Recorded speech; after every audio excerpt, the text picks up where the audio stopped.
I refuse to tell my friends why I cut them off because they should have known. You know what you did. I, 28 female, was best friends with Kayla, 29 female, since 8th grade, and Cora, 29 female, since freshman year, 9th grade, before I cut them off a couple of years ago. All three of us were super fast friends, and with having 50% of classes together in high school, we were basically inseparable. But the more I reflect on the friendship, the more I understand why my parents didn't like either of them. Sorry, Mom and Dad.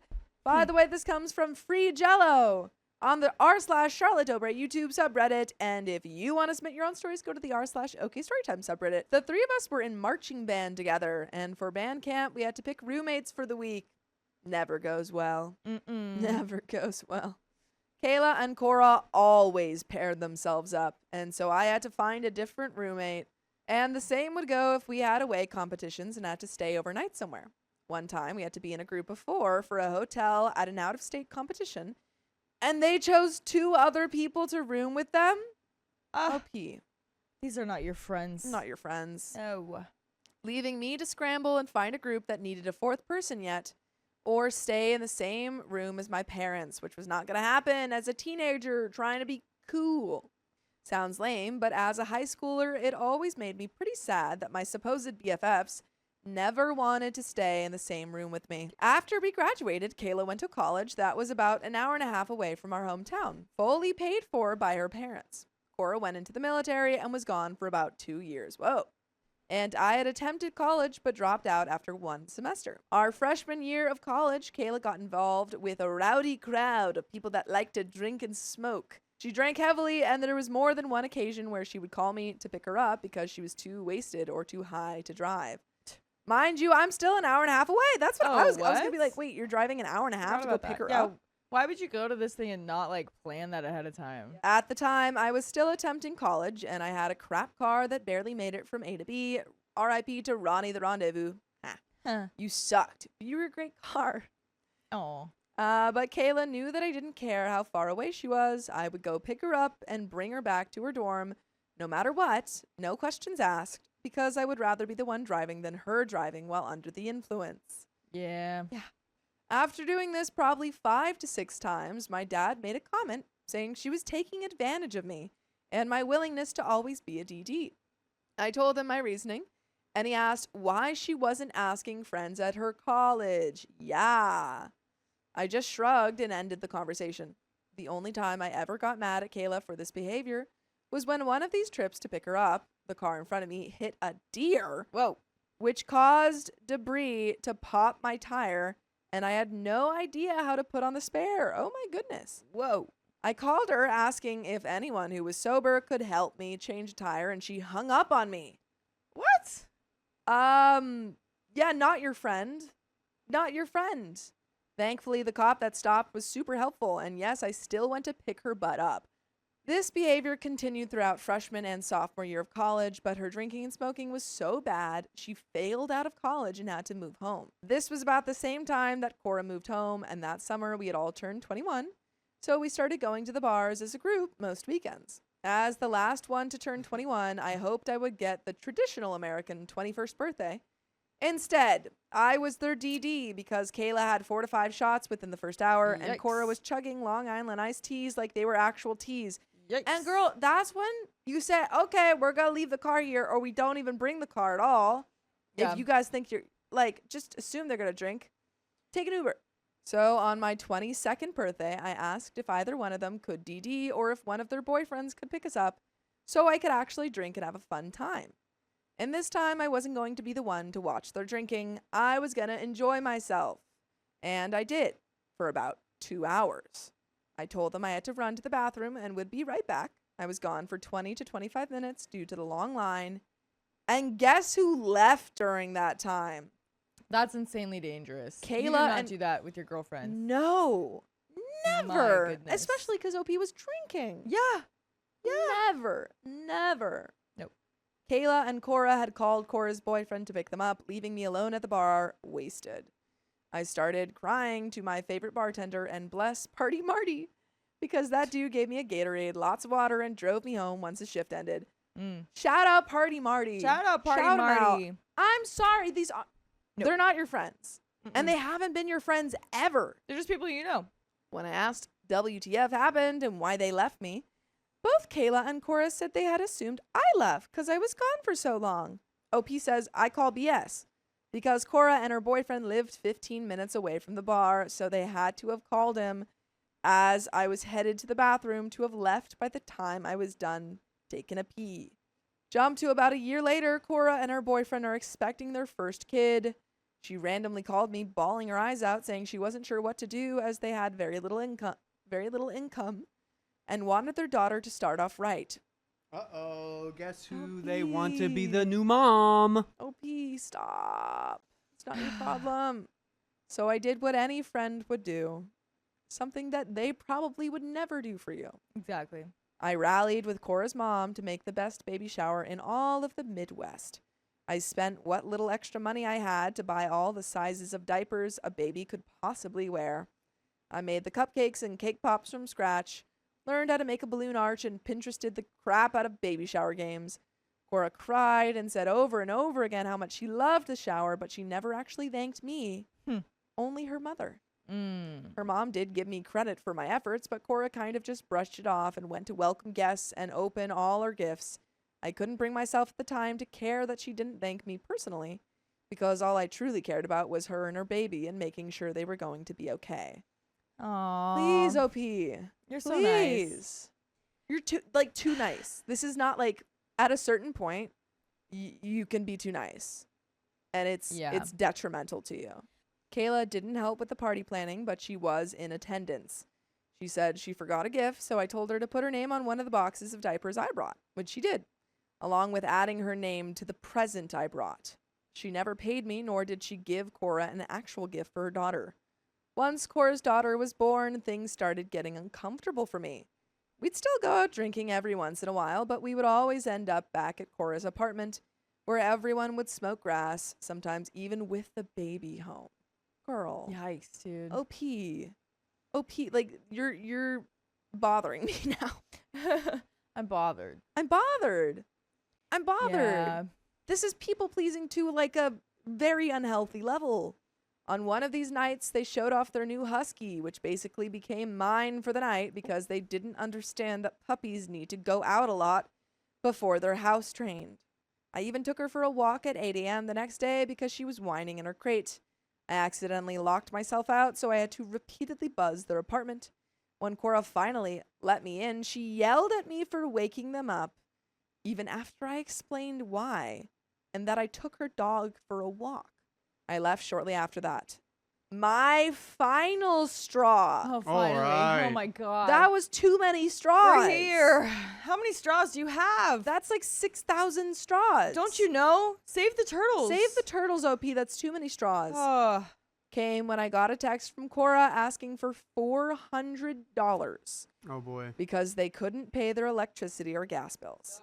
Again, being concerned for my friend and her daughter, I did what I thought was right and sent her the money. That's not what's right, OP. You didn't. I'm gonna sorry, you bang did my not head do against what's the right. wall. You absolutely did not do what's You did right. what's wrong. But that weekend, she asked if I wanted to join her and Kayla at the water park. I said yes because I had the day off and ended up having to pay for gas on the way back because neither one of them could afford it. Then they can't afford to go to the water park. I've given up on OP. I truly gave up a while ago. 2-ish months later, Cora asked for another $200 because her card declined and she couldn't afford groceries. She had texted me while I was on the phone with my boyfriend, now husband, and he said that he thought she was taking advantage of me. He thought? Whoa. He thought? What a crazy idea. Wow. You said it was your final straw 3 straws ago, dude. So many straws ago. When is it going to end? When is it your actual final straw? I was blinded by friendship and still sent her the $200. And you know what I saw on Kayla's Snapchat that night? Cora and Kayla going to the local liquor store and Cora paying for the excessive haul of booze. On a different snap, it was the two of them with the caption, "More money, more drinks." Ha. Yeah. I was livid. Yeah. I told my boyfriend, and he suggested not interacting with them for a couple of weeks. Maybe forever? Maybe forever. Have we considered that? But like clockwork, a month later, Cora couldn't afford diapers. I was getting pretty fed up and didn't know what to do, so I called my boyfriend, and he suggested if I wanted to help the toddler but not send Cora money, to order the diapers and have them shipped to her doorstep. There so we I go. did. Yeah, I like at this. least he's smart. At least you're dating someone smart. I still hate it. As soon as I sent Cora the order confirmation, she called me all upset, asking why I wouldn't just send her the money like before. And in the background, I could hear Kayla say something along the lines of, "Oh, so we're not going out tonight?" Yeah, doy. Saw that from a mile away. Deep breaths, everyone. Deep breaths. So I mustered up a kernel of courage and told Cora I wasn't a bank and couldn't keep sending her money. That was the last time I spoke to either of them. Finally! We're Oh my free. god! We're free! Finally! Hallelujah! Ah. I've been released from the shackles of OP's chronic Literally. people-pleasing. That's a great way to put it. She was Yes. holding us hostage. You were holding us hostage. That was terrible. I realized they only ever asked for rides, gifts, or money. So I stopped responding to them. I had hoped they would reach out and apologize for their behavior. I'm still waiting. You silly goose, OP. The last time either one of them sent me a text was when I got engaged. Kayla asked, "Why don't we hang out anymore?" And what did she do that was so bad that I stopped talking to her and Cora? After the text, I decided I was 100% done with both of them. Thank God. If Kayla couldn't tell that she used me over and over again, took you 9 years to figure that out, and Cora couldn't figure out that I didn't want to fund her bad choices, then they weren't worth my time. That was about 3 years ago, and with our high school reunion coming up, I'm wondering if I'm the a-hole for not explaining even when asked. No. And wondering if I should explain to them why I cut them off so abruptly if I see them again. By the way, never cut us off, because you can listen to full episodes with stories hopefully not like this.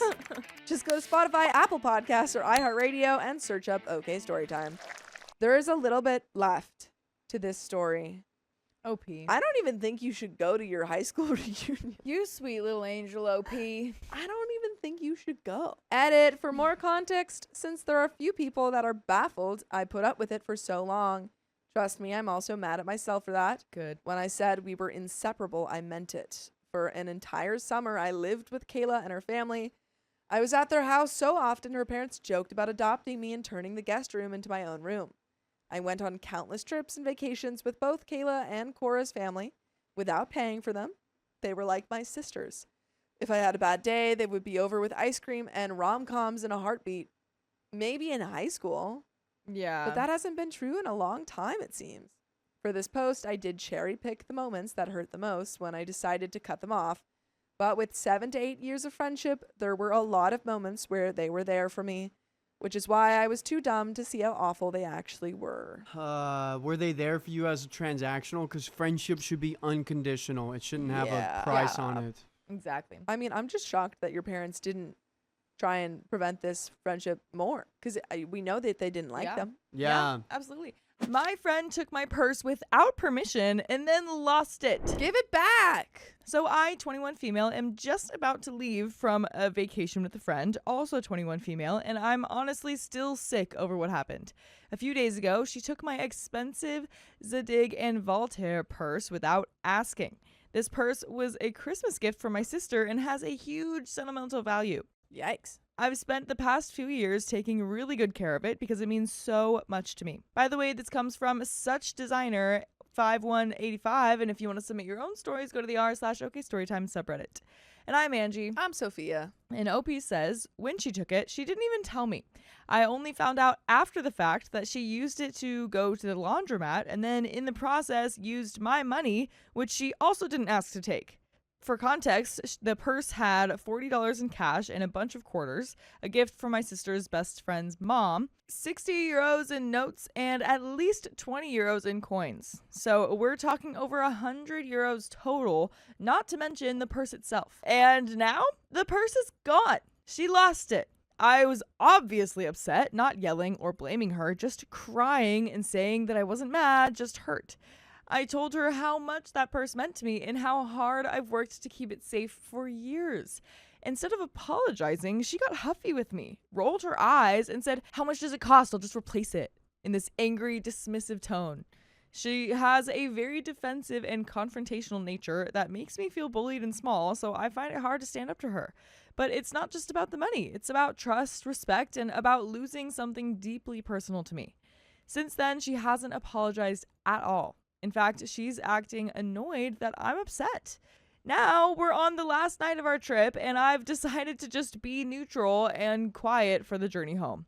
But once we're back, I plan to stop speaking to her entirely. I feel like she violated my boundaries, disrespected my belongings, and is now making me feel like I'm too sensitive for being hurt. But some mutual friends are already making me feel like I'm being dramatic and should let it go because it's just a bag. So am I the a-hole for cutting her off and refusing to speak to her after this? Absolutely not. No. There are some comments.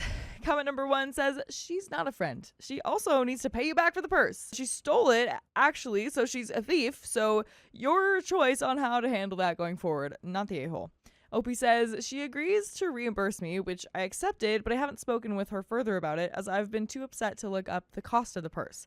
And also, I haven't told her the amount that was in the purse. I plan to do so in 2 days' time, where I will post the update after I discuss with her my true feelings about this. Comment 2 says, not the a-hole. I don't know why you say you weren't angry, just hurt. I'd be furious as well as hurt. She stole from you. She violated your trust. She's deflecting as if you're the one making a big deal about it, as if what she took was a candy bar and not an expensive bag costing hundreds of dollars or euros, as well as a bunch of cash.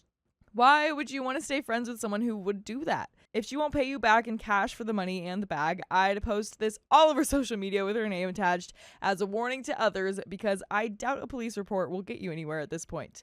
Opie says, I agree, but getting angry with a girl like her, it doesn't work. It only invigorates her, it seems. I am genuinely heartbroken as this has huge sentimental value. But also the amount of money in it may not be large to most, but is a lot to a student nurse in college whose parents are not wealthy enough to support my college fees and living expenses like hers are. When I receive nice things, I aim to keep them for a long time. She just lost my belongings like it was nothing and never apologized.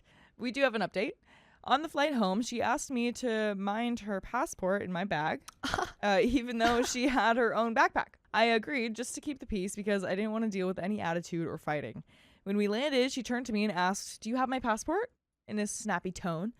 I was still hurt and wanted to get one last jab in, so I said, using the exact words she said to me all week about missing my purse, "I was checking my bag the whole time to make sure your passport was there, but maybe it'll show up when we get off the plane." I regretted saying it immediately. She snapped in front of other passengers, finally acknowledging that I had been upset about the purse, but in the most cruel and dismissive way. She said, "Well, at least I didn't throw a hissy fit, bawling, crying for hours over a purse." That was the last straw. She acknowledged my obvious upset, yet still would not apologize. Once we got our bags at the airport, I told her I wanted to check her suitcase for my purse.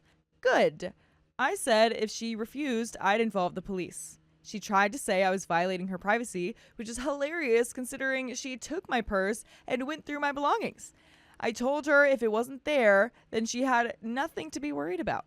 I also made it clear that I wasn't going to touch any of her stuff and that I wasn't interested in taking other people's belongings without permission, just checking for what is mine. She was absolutely fuming, face red, shaking, visibly furious. Then she shoved her bag at me and told me to go ahead. I opened a zipped compartment. Inside was a black trash bag. Inside that was a red Target bag. Inside that, drum roll, my purse. She never lost it. I knew it. She stole it. Oh my gosh. I knew it. I was thinking that she stole the purse and that's why she lost it. But what confused me was the fact that she was so willing to pay for it again. So I was like, why would you steal it if you're, you know what I mean? Yeah. But she stole it. You little thief. Oh my gosh.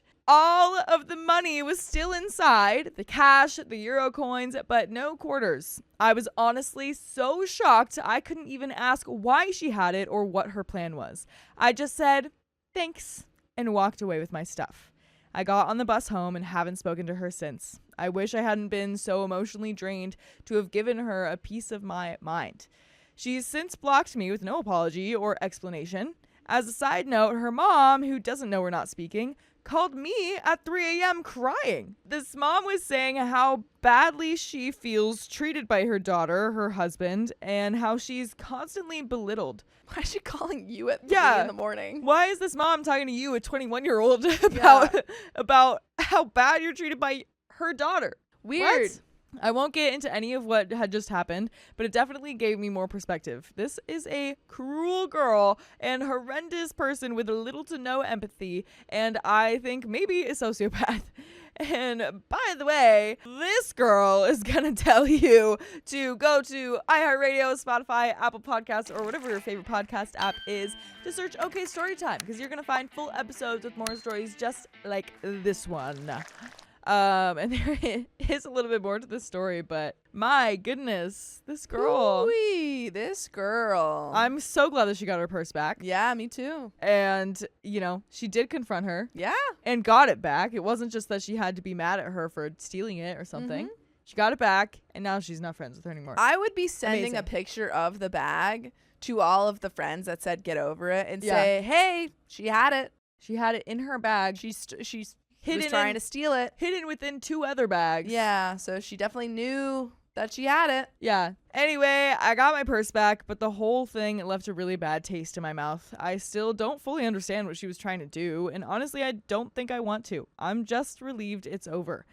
What do you guys think she was aiming to do with the purse? Very little of my money inside was used. So strange. And there is an edit. She stole it for the coins for the laundromat. Just for the coins, and then decided to keep the purse on the Yeah, way. she's I like, mean, well, this is kind of nice, actually. yeah, if it was an expensive purse, I'm thinking that she just wanted it. Yeah. That's all. And she was going to use the money later. 'Cause she knows she had it. She didn't need Yeah. to spend it right away. Mm-mm. But there is a little edit. I didn't realize this would gain so much traction so quickly. Thank you to everybody. Also, she chronically watches YouTube videos where they review Reddit stories like this one. I'm just laughing thinking about if this came up. I feel like she's so self-absorbed that she would not clock that it's about her. And there are some comments.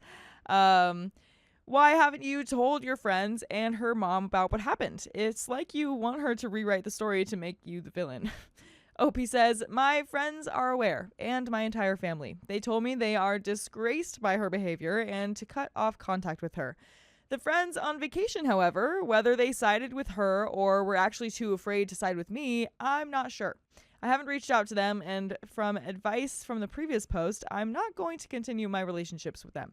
I can't be friends with someone who is too weak to stand up for me. Her mother was drinking and driving and in a bad spot, so I felt that it was not the right time to bring up the situation as she was very upset. Also, why would you? I don't even think you need to tell Yeah. her mom. What Yeah, I relationship do agree. you have with her mom? Exactly. I mean, yeah, if the mom is calling OP at 3 a.m., She's Talking clearly about- unhinged. yeah, so there's no reason. She knows that her daughter is not a good person. Yeah, so you need, and also she doesn't seem like that great of a person if she's drinking and driving and calling Yeah. you at 3 a.m. yeah, A what's random going on? 21-year-old. Right. Like, clearly something's going on there. Comment number 2 says, what's the resale value on that purse? My first thought was that she was trying to sell it. OP says between 220 to 350 euros. Comment number 3 says, glad you forced her to open her bag at the airport with security around. Only thing I would have done is lost her passport and snuck it into her bag and let her run around trying to find it. OP says, haha, my father told me that I should have effed it in the bin. And that's all that we have in that story. All she wrote. Yeah, honestly, that commenter's idea of it is kind of funny because I was thinking like, oh, I lost your passport. Yeah. But then I'm like, but like she does really need that. Yeah. But then putting it in her bag is kind of, Mhm. that's a great it way just to do it. causes her worry, but then she still has Exactly. You have it, Yeah. and now you have to rummage through your whole bag it. Haha. and around my bag Yeah. that's in your bag. Yeah. And then find it. And Yeah. then yeah, you have to reveal Yeah. that you've stolen the bag. She could have done it if she was opening her bag to get her own little purse, and then Yeah. she could have easily just Snuck but- it in. whatever. I don't think she did that. But anyway, that's the end of that story. We've got another one coming right up. My father's girlfriend wanted to be my friend, but I refused. Second time, doesn't have to be your friend. My 26 female father, late 50s, has been with Trudy, early 40s, for about 6 years, but she only moved in with him a little under a year ago. Before that, she lived in a different city. By the way, this comes from Construction Witty 978, and if you want to submit your own stories, go to the r/OKStorytime subreddit. And I'm Angie. And I'm Keon. And we're here to give good advice goofily, but we don't have all the answers. So we're just going to guess what we would do in this situation. But if you would do anything differently, let us know in the chat or in the comments. So OP says, since they started dating, Trudy has established herself as essentially a housewife. It was her choice from what I gather. My father was against it. And she seems happy with it, but she's a little extreme about it. She doesn't work, she has no hobbies, and refuses to go anywhere without my father. He often leaves on work trips for days at a time. When he's in town, she joins him in whatever he's doing. When he's not, her daily routine consists of going to the gym and returning home to order takeout and watch TV.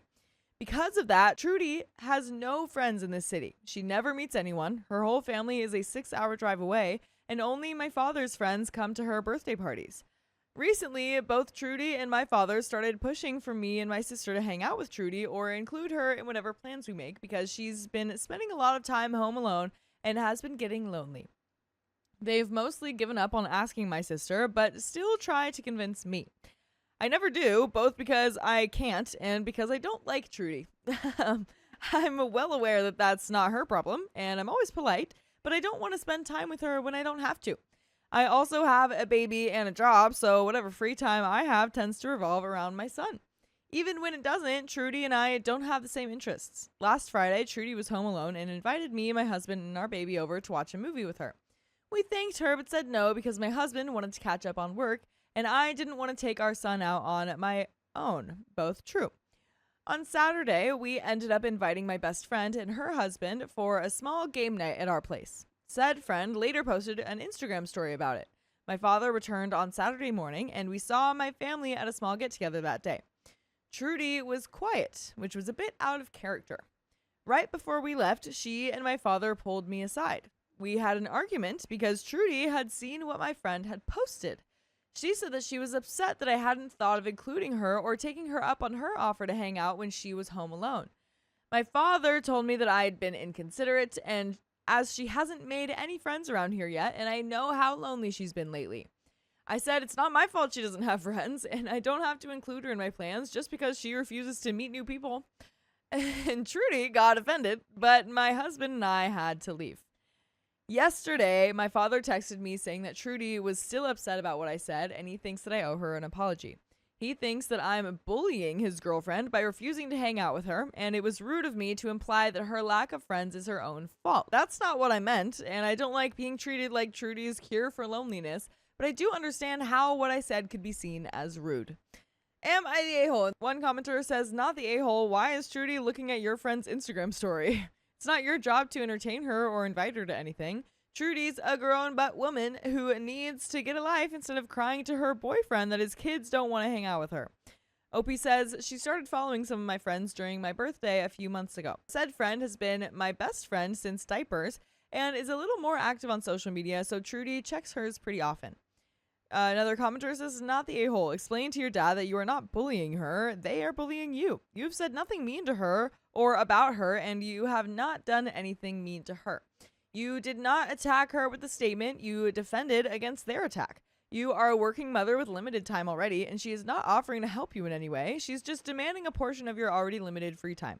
The fact that she has no child, no job, and is bored does not give her the right to add stress to your already stressed life. Obi responds, things with her have gotten so much worse since my son was born. I always thought my father would be more difficult to deal with around this time, but she does not understand how limited my free time actually is.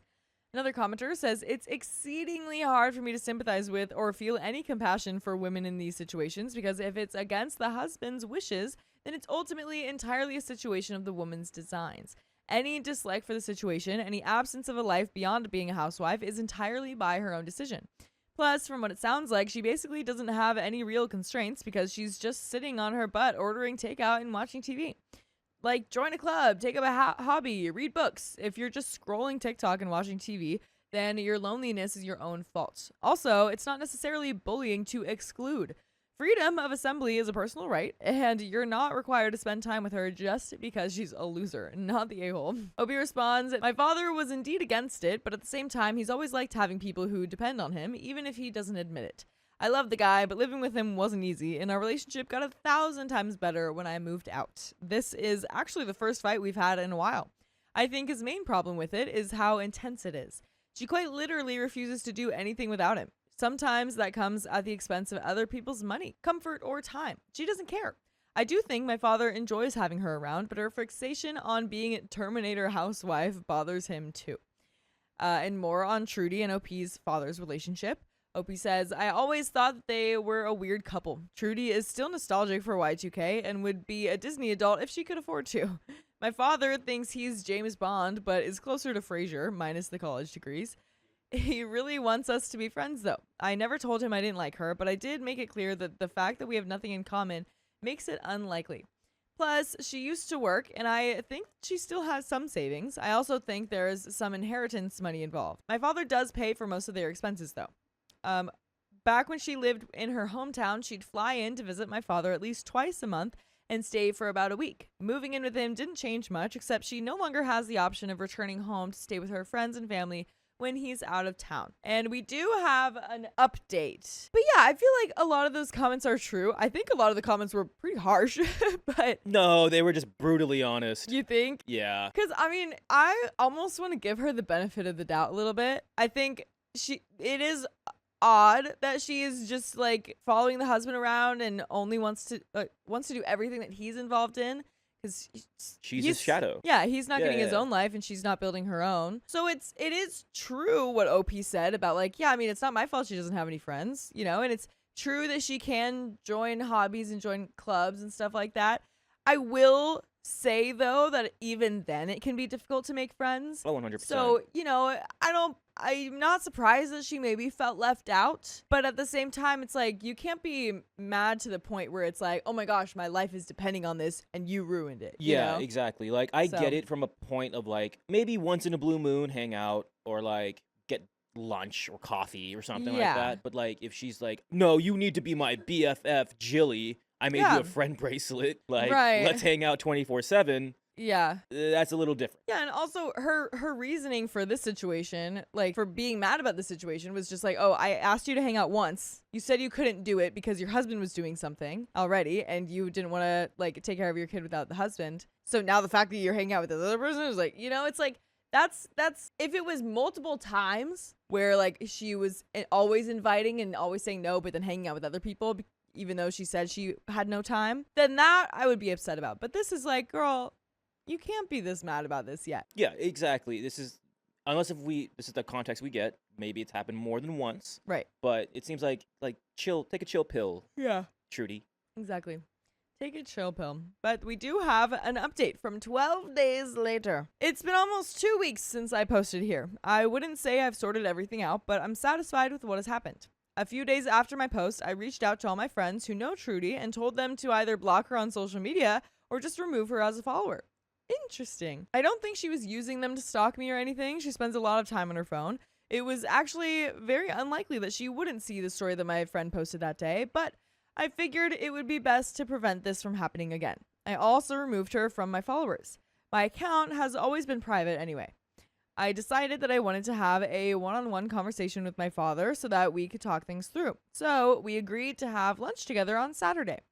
We settled on a restaurant near my place and agreed that it would be just the two of us. Day of, he called and told me that Trudy was insisting on coming along to keep us company. I told him no, I wanted to talk to him on my own.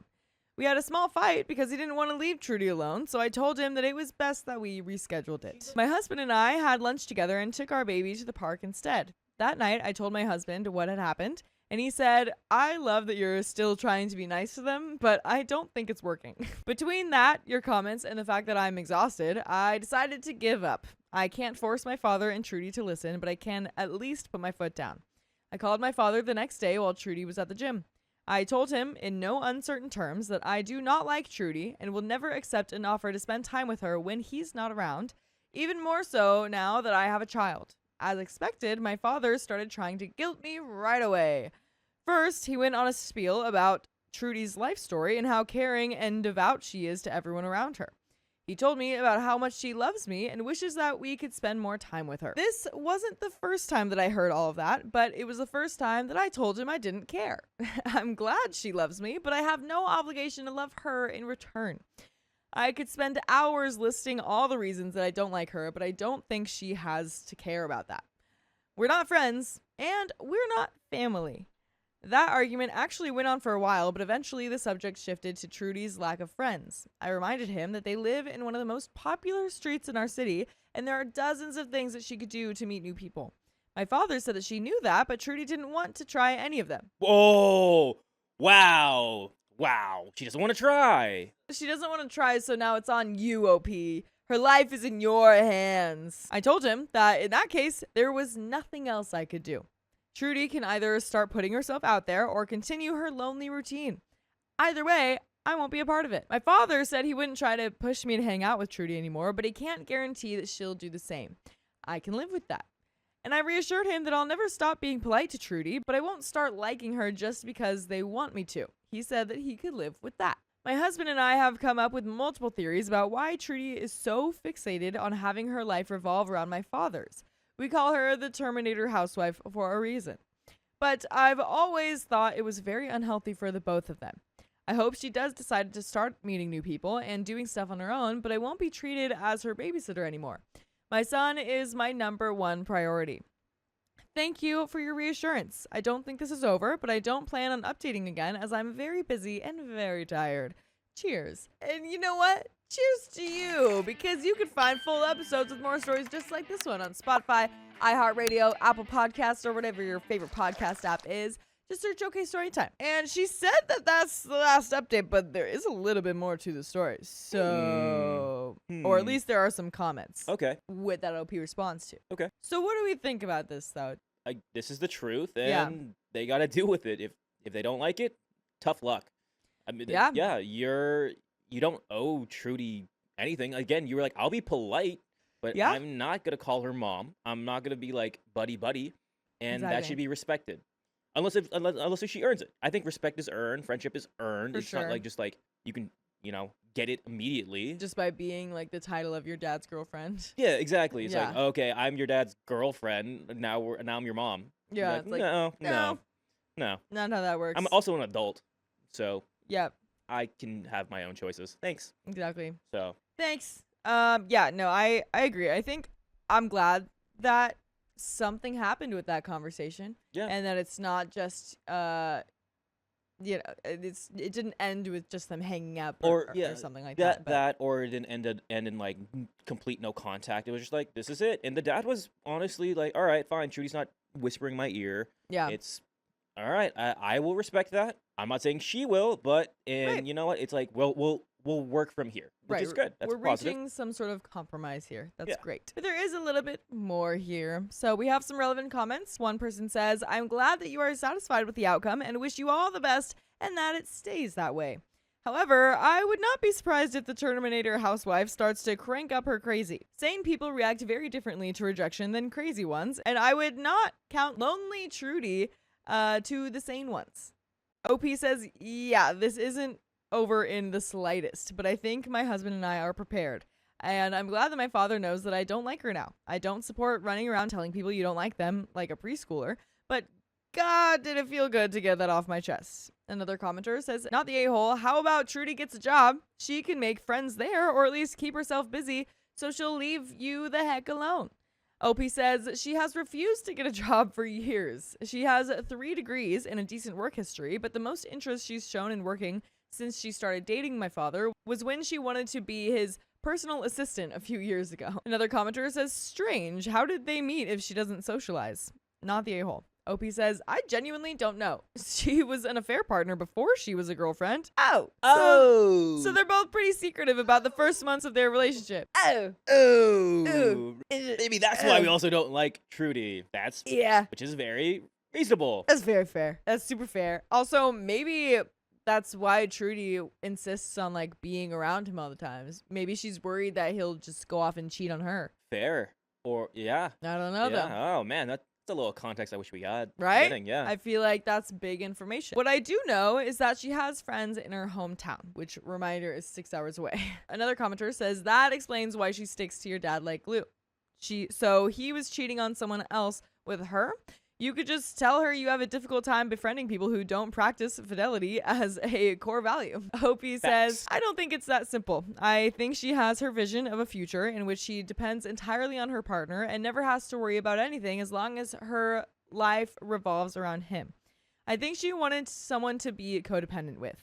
And more on why OP doesn't like Trudy.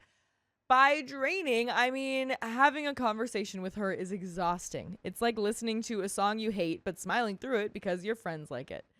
Trudy is the type of person who, when she wants something, will try to mold something else into it instead of just looking for it. She often expects whatever situation she's in to revolve around her. She doesn't care about anyone else's boundaries, schedules, or needs if they're stopping her from doing something that she wants. On a deeper level, Trudy is prejudiced against pretty much anyone who's not like her. Oh, that's another big reason to not like Trudy, too. I wish we had this context at the beginning, Yeah. not the end. I kind of just assumed, like, OP said that she didn't like Trudy, and I was kind of just, like, we never really got a reason at the beginning, and I was just assuming, like, oh, it's just, like, I thought OP stuff. was just like, I just don't like her because she's trying to fill that space as mom. Yeah. But Feels this like makes a lot more sense. a lot of other reasons here. I've stated this elsewhere, but Trudy's extremely judgmental of other women. She's also very conservative, which I'm not, so she tends to judge me specifically. She doesn't do that openly, but it's obvious. Additionally, she's very talkative, which again, is not inherently bad, but she's also annoying. She acts like a teenager, and the topics that she likes talking about reflect that. And there are many other reasons why I don't like her. I don't expect her to change, and I don't think my opinion on her needs to be her problem. But if I can avoid spending time with her, I will. And that's the end of that story. I betrayed my best friend by sleeping with her deceased son. What? I'm guessing before he was deceased. Hopefully. I, 29 female, am having mixed emotions in this whole situation. I feel like a traitor, like I betrayed my best friend / boss, 45 female, for sleeping with her son, 22 male. At the same time, I really cared about him and I loved him. I wanted a family with him and we were seeing each other for about 9 months officially already. I've known her for a little over 2 years and she's helped me get on my feet. By the way, this comes from Throwaway Lonely W, and if you want to submit your own stories, go to the r/OKStorytime subreddit. And I'm Angie. I'm Sophia. And we're here to give good advice goofily, but we don't have all the answers. We only know what we would do in this situation, so let us know what you would do in the comments below. I work for her business, and I now manage all of the employees. I started off living in my car, and she gave me a place to stay while I made some money to find an apartment. After that, she started giving me more work and even started giving me some work at her home. She trusts me completely, and I guess I broke that trust by seeing her son without her permission. I have mixed feelings because I did things the wrong way, but at the same time, I treated her son like a king, and I know that he was happy with me before he left. She has no idea about our relationship that we had, and we were going to tell her, but life took a bad turn. I know he left before his time because he had many great things coming, and I now have to raise our child with him absent. What? Whoa. You have a child and she doesn't know? Dude, why didn't you tell her like ages ago? It's not like this was like a one night stand. You guys were officially dating and you didn't tell his mom? Yeah. That's wild to me. That is wild. Tell her now. Why is this such a big deal? So when is the right time for me to go to tell her the truth and that she's going to be a grandmother? Like Oh my as soon gosh. as possible. Should have done it months ago, Yeah. but certainly now. Yeah. Tell her that, she's probably devastated that she's lost her son. Of course. And yeah, maybe she'll be upset that you kept it a secret for so long. Right. But, at least she gets the joy of knowing that she has a little piece of her son. Yeah. Yeah. Absolutely tell her as soon as possible. Oh my goodness. I love her and I don't want this to hurt her more. In edit, I forgot to clear things up. She knows that I'm pregnant. She just doesn't know who the father is. Oh my goodness. These- Tell her. These comments aren't really super helpful. If I could trade my life for his, I would. I'm only willing to live on for my baby now, but I have nothing else for me. Edit number 2, I talked with her last night after we had dinner. I apologized for hiding it from her. Okay, so she's telling her. Good, yes. And I told her that I didn't want any money or anything from her. I just wanted her to be able to enjoy her time with her grandchild.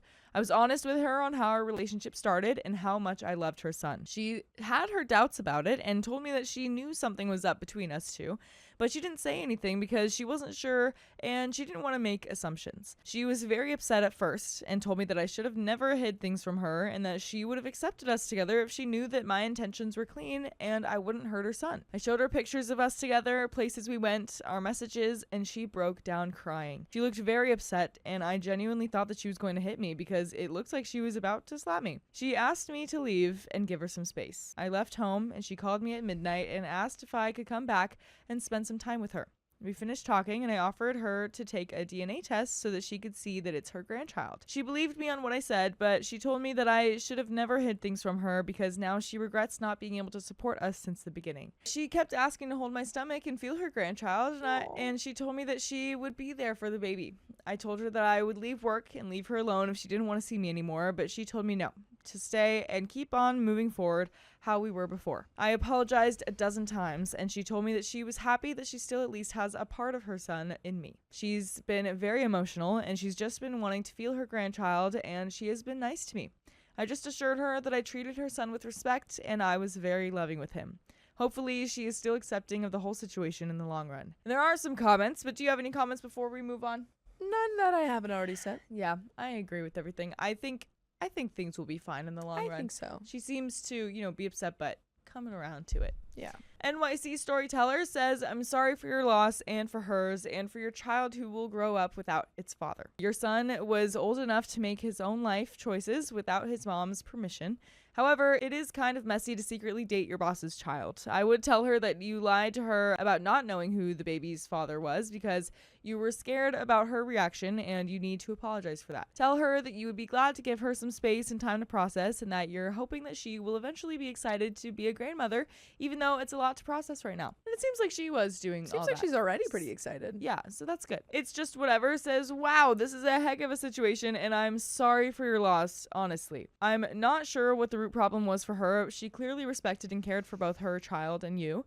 And logically, I would think that she would be relieved and happy to have a grandchild from her recently lost son, but I don't know all the details here. You might as well let her know now, assuming that you're far enough along in the pregnancy to communicate that. Ideally, the two of you can work as a team, and I'm sure that that's what her son would have wanted. OP responds, I hope she's happy about it. I love her and I loved her son so much. If she would have approved, I think I would have married him eventually. It's been tough, but I at least know that I'll have a reminder of him. And yeah, I am more than halfway along the pregnancy.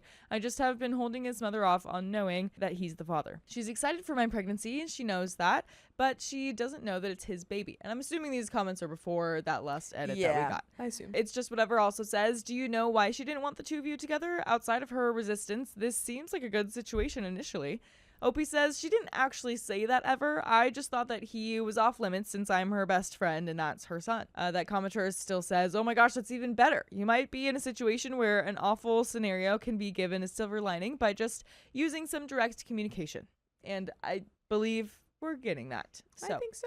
We do have an update. Woohoo! 8 months later. Ooh, baby out. Baby's here. Baby's here. I know it's been a while, and I just wanted to give some closure. I probably won't use this account again, and I'm just trying to get through the hundreds of messages that I got. It was really hard at first. I didn't really get a chance to grieve for him, and I still miss him. I had my baby, but it wasn't easy, and there were some complications, and I almost lost him. Oh, so scary after everything. Now my baby is healthy, and he resembles his father so much.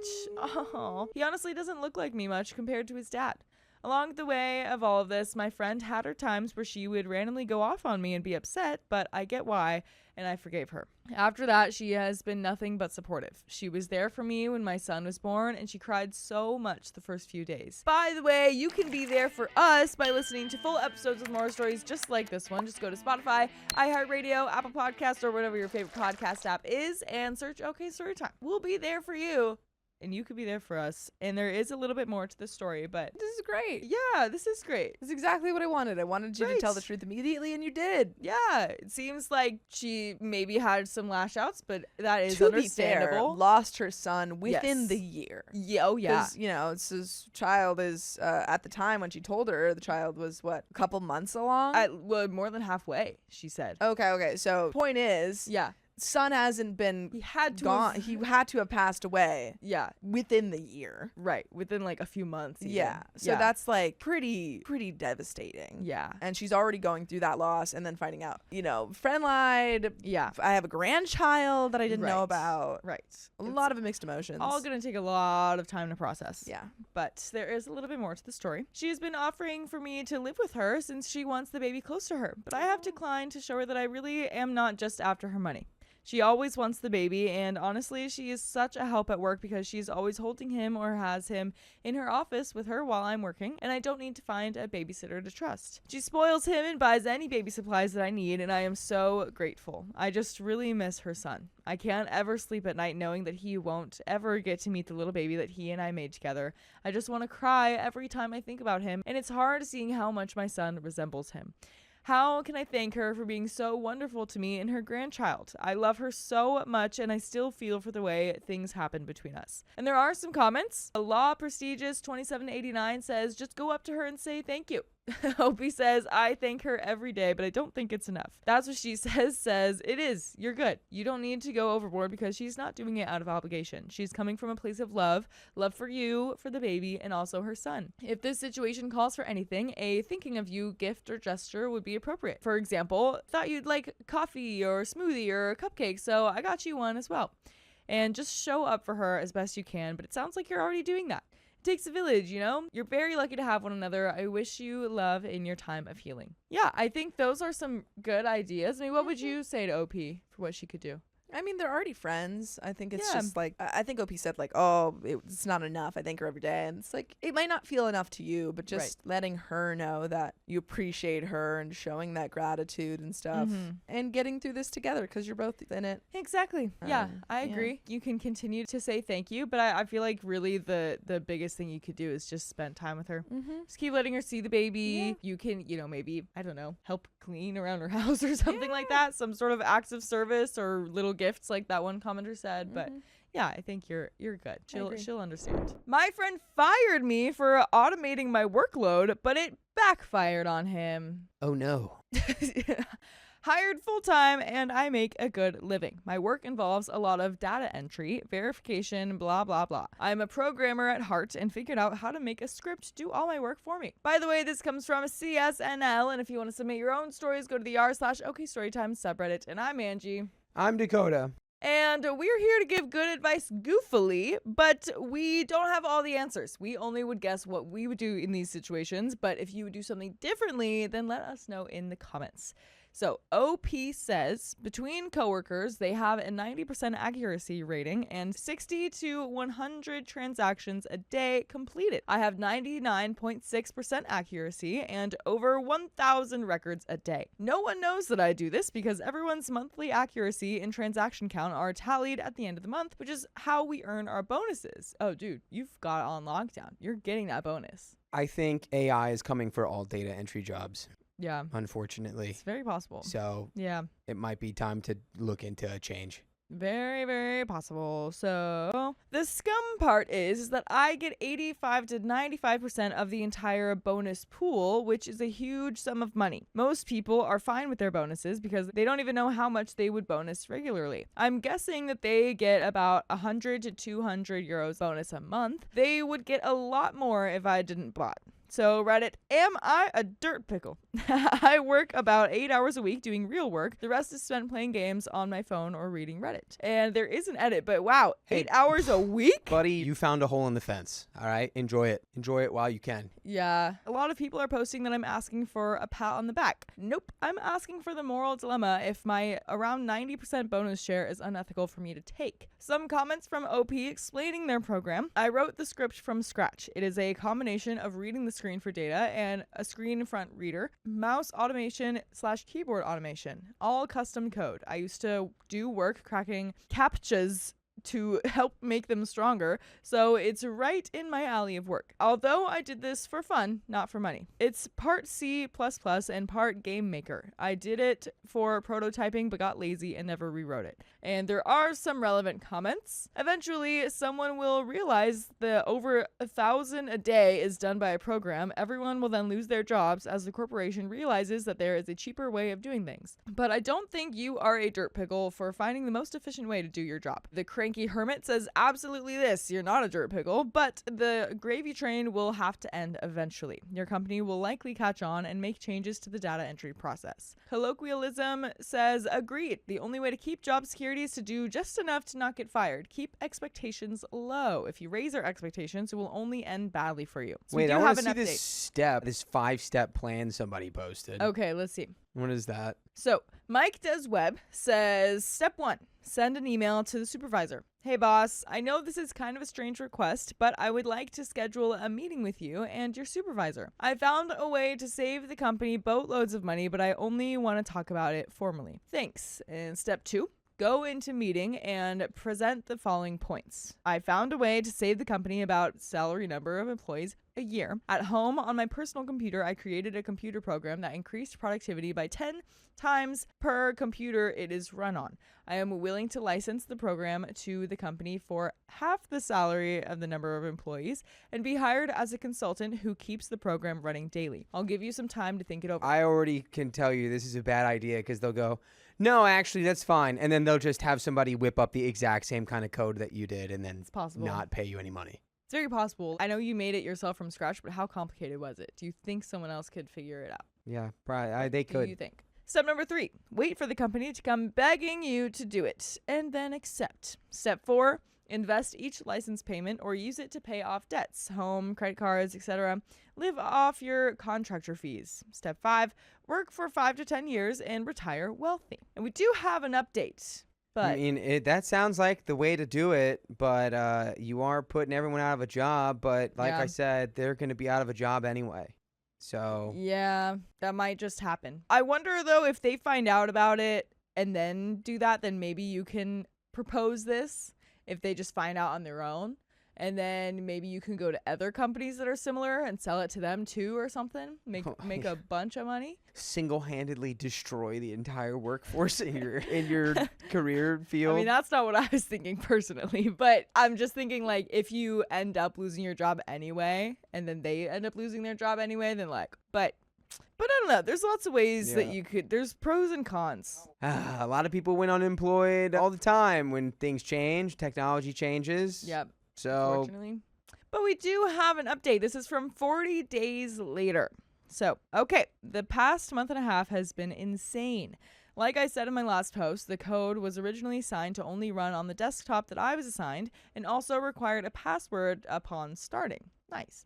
I felt secure in that they couldn't steal and rip the code and fire everyone. I don't like where this is going. uh-oh. I then went to my manager and told him what I was doing. He asked me in Dutch, is the program still on the work desktop? And did you do it on company time? Uh-oh.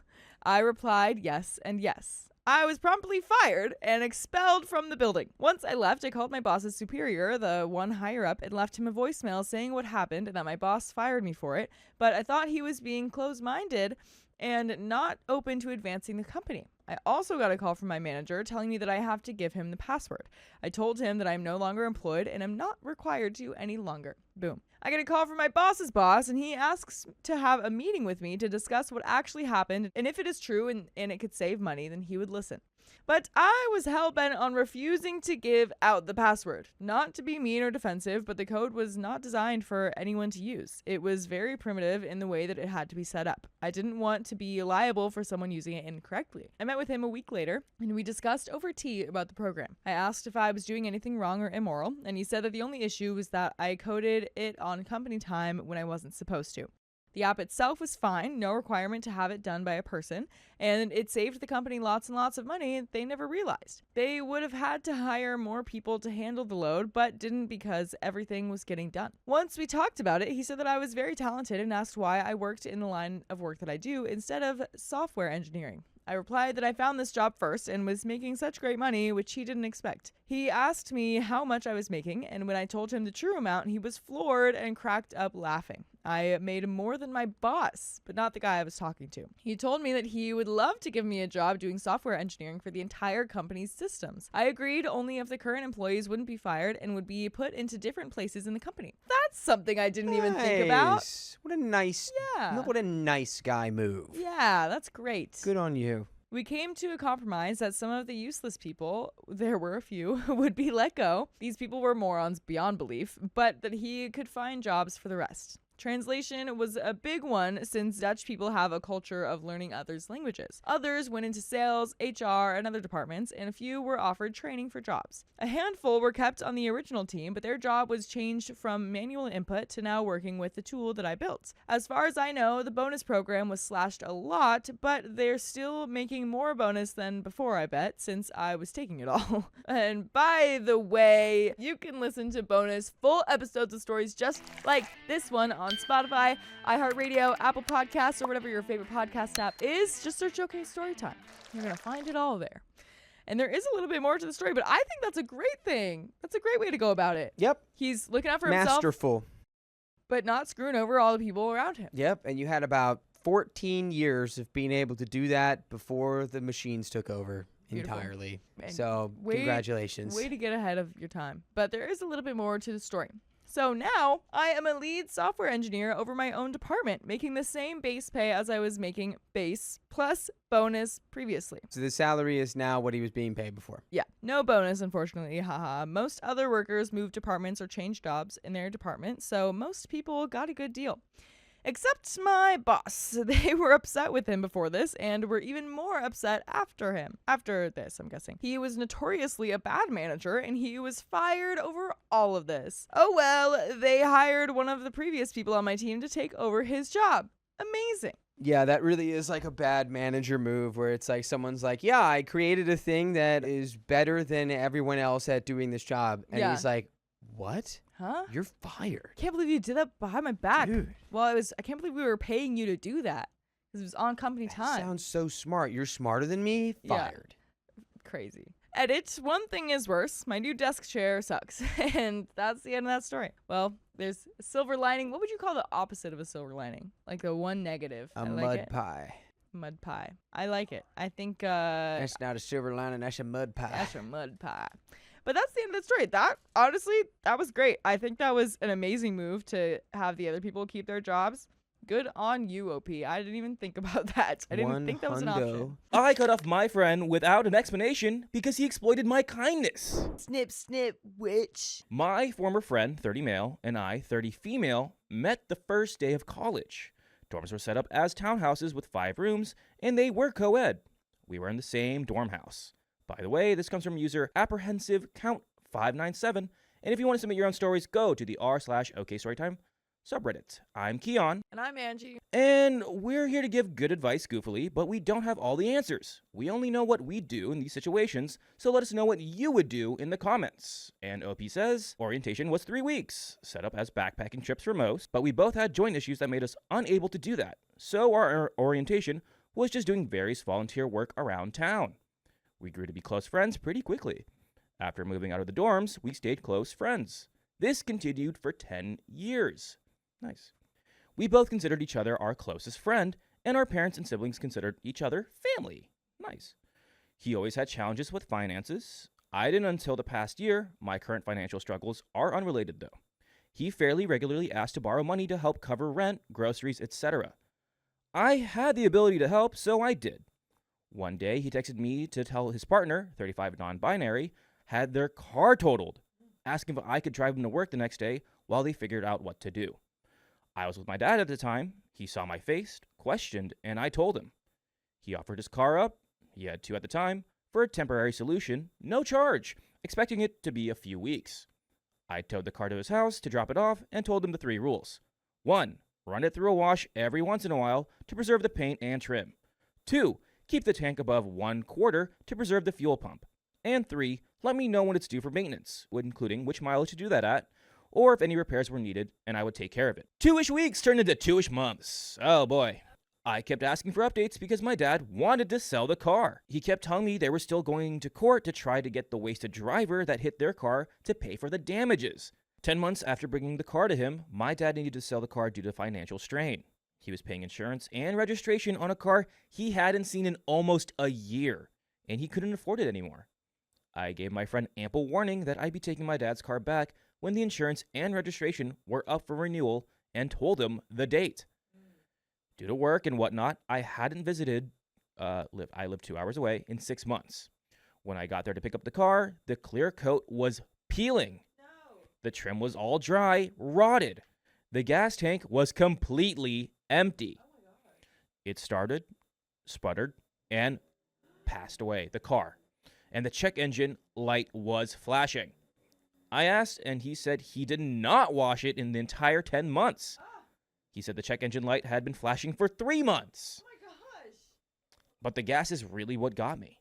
He said, we drove it around a bit to run it to empty. That's what he gets for effing us over by taking our car away. They already had another vehicle. His partner's dad gifted them a car. I had no energy. I spent the night before in the ER, worked all day, and still had to tow a car 2 hours down a winding mountain. So I got it loaded up and left. I fixed the car, filled the tank, replaced the fuel pump, and replaced the trim. The check engine light was for the transmission. It was badly dented and had a puncture. It had been running with no fluid for months. I got a new pan and some other transmission parts, fixed it, and got it running again. My dad was out of town visiting family that week, so he never knew about the damage. He gave me a power of attorney to sell it for him. It got $8,000 less than the offer before, loaning it to them because of the paint. I cashed the check and added $8,000 of my own money just so my dad wouldn't have the nicest thing he'd done for someone in a long time come back to bite him in the butt. About a week after picking up the car, he needed help moving. He was being wrongfully evicted. His partner had been arrested for false accusation and released on bail. It's crazy. They had to be out of the house by the end of the day. I figured, F it, whatever. I have nothing better to do, and I have a few things at his house that I loaned him that I wanted back. So I drove up to help. Their apartment was absolutely disgusting. Floor to ceiling trash. 27 cats and 2 dogs had been living in a tiny apartment. They were all fed, but the litter box, one small one, was overflowing. There was cat urine and feces everywhere. The animals were already removed and were at his partner's dad's house while moving, but they fully intended to keep the cats and dogs living with them in the tiny car given to them by the partner's dad. I still helped, again, to try to find things I'd loaned him. They could be cleaned. Okay. I found out that his partner had thrown the things away, knowing they were mine, because they bought their own stuff. They bought their own things that I had lent them have. Okay, well, or then loaned I'm them. gonna steal those things, honestly. Yeah, like, oh, that's cool. I'm going to take that. Yeah. I'm going to take that. Yeah. Oh, I have one of those. I'm going to take one of those too. Yeah, exactly. I'm fully just like taking those. Oh, you threw away my stuff. So thanks for buying it for me again. Thanks for buying me a new one. Appreciate it. I don't think these people understand when people give you stuff when you're getting a loan. Yeah. That doesn't mean it's yours outright. It means it's like, hey, I'm just gonna let you borrow it. And also, like, even if you thought that, like, clearly they're acting like that's the case, but if you think that that's the case and something that is being loaned to you is actually given, Yeah. why would you buy a new one? Because you have one. It's insane. There were a lot of items they'd never even taken out of the packaging. A lot of various kitchen appliances and household items. They kept offering them to me, but I had no need for those items. Then they offered me a blender, a really nice and expensive Ninja. I have a nicer fancy blender and didn't need it, but said, I don't, but my dad's blender broke and he needs a new one. Him and his partner looked at each other and his partner said, well, actually, we need that. I thought nothing of it until I saw them walk the brand new, still in the box, never opened, expensive blender right past their moving truck, straight to the dumpster outside. What the F, dude? My friend said, well, we'd rather throw it out than let that piece of crap have it. I said goodbye and left. I had an itch, so I looked at public records. The crash never happened. His partner didn't have insurance and was 3 months behind on payments. Their car was repossessed. The eviction was because the partner and him were smoking devil's lettuce in their apartment, which maintenance had on video because they were smoking while he was fixing their sink. And the partner's arrest was for assaulting the maintenance guy when they got the eviction notice. They were caught on camera as well and had multiple witnesses who also took video. About a month later of not responding to his countless texts and calls, I blocked him on everything. It was between that or absolutely tearing into him. But that wasn't worth my time or energy. And by the way, I want your time and energy so you can listen to full episodes with stories just like this. Just go to Spotify, Apple Podcasts, iHeartRadio, or your favorite podcast app and search up OK Storytime. There is a little bit left to discuss. Angie, if you were, I already said my piece. I would tear into my friend and block him. Then I would block him. Like, you suck. I don't want you in my life anymore. Bye. I get it. You're doing the bigger man thing where you're just walking away. Sure. You're like, just complete close and block. That's great. You can do that. I would be so upset. I would be very upset, and I would want to do that. I would want to tear into them. I would want them to give the money back. I would want to take that blender just right in front of them. I'd want to steal other things. But I worry about that information that after they got the eviction notice, they attacked the maintenance guy. All that stuff is insane. Because now, I mean, what if he attacks you? And then I think, like, if you just ask for the money back, I feel like he's just going to attack you. I feel like if, or she actually, well, it's both of them. Well, I think it's OP's she and OP's then a she. OP's a she. OP's friend. she? OP's a she. I'm pretty sure. I think OP's male, and then the friend is female. Friend's partner, non-binary. Something like that. It is. Anyway, these two scumbags, I feel like they're going to, well, I guess, no, he said he attacked. I forget. But anyway, these two scumbags, they are dangerous. I would worry about talking to them alone. I feel like if you really want the money back and you want this stuff like for the car, then, gather your screenshots of conversations and take them to court, honestly. I feel like that's the only way you're actually going to get your money back. But obviously, it is still a worry of your physical safety. 100%. If that was part of it, like, so I don't know. For your safety, it's probably best to just leave it. But at the same time, I mean, that's so effed up. Yeah, no, I'm upset for you, OP. This is crazy. But let's finish up the story. Now, 2 years later, I've started feeling guilty for not explaining the end of a decade-long friendship. Not because I know how it feels to lose a friend with no explanation, but because I feel like he deserves to have it thoroughly explained to him how much of a piece of crap he is.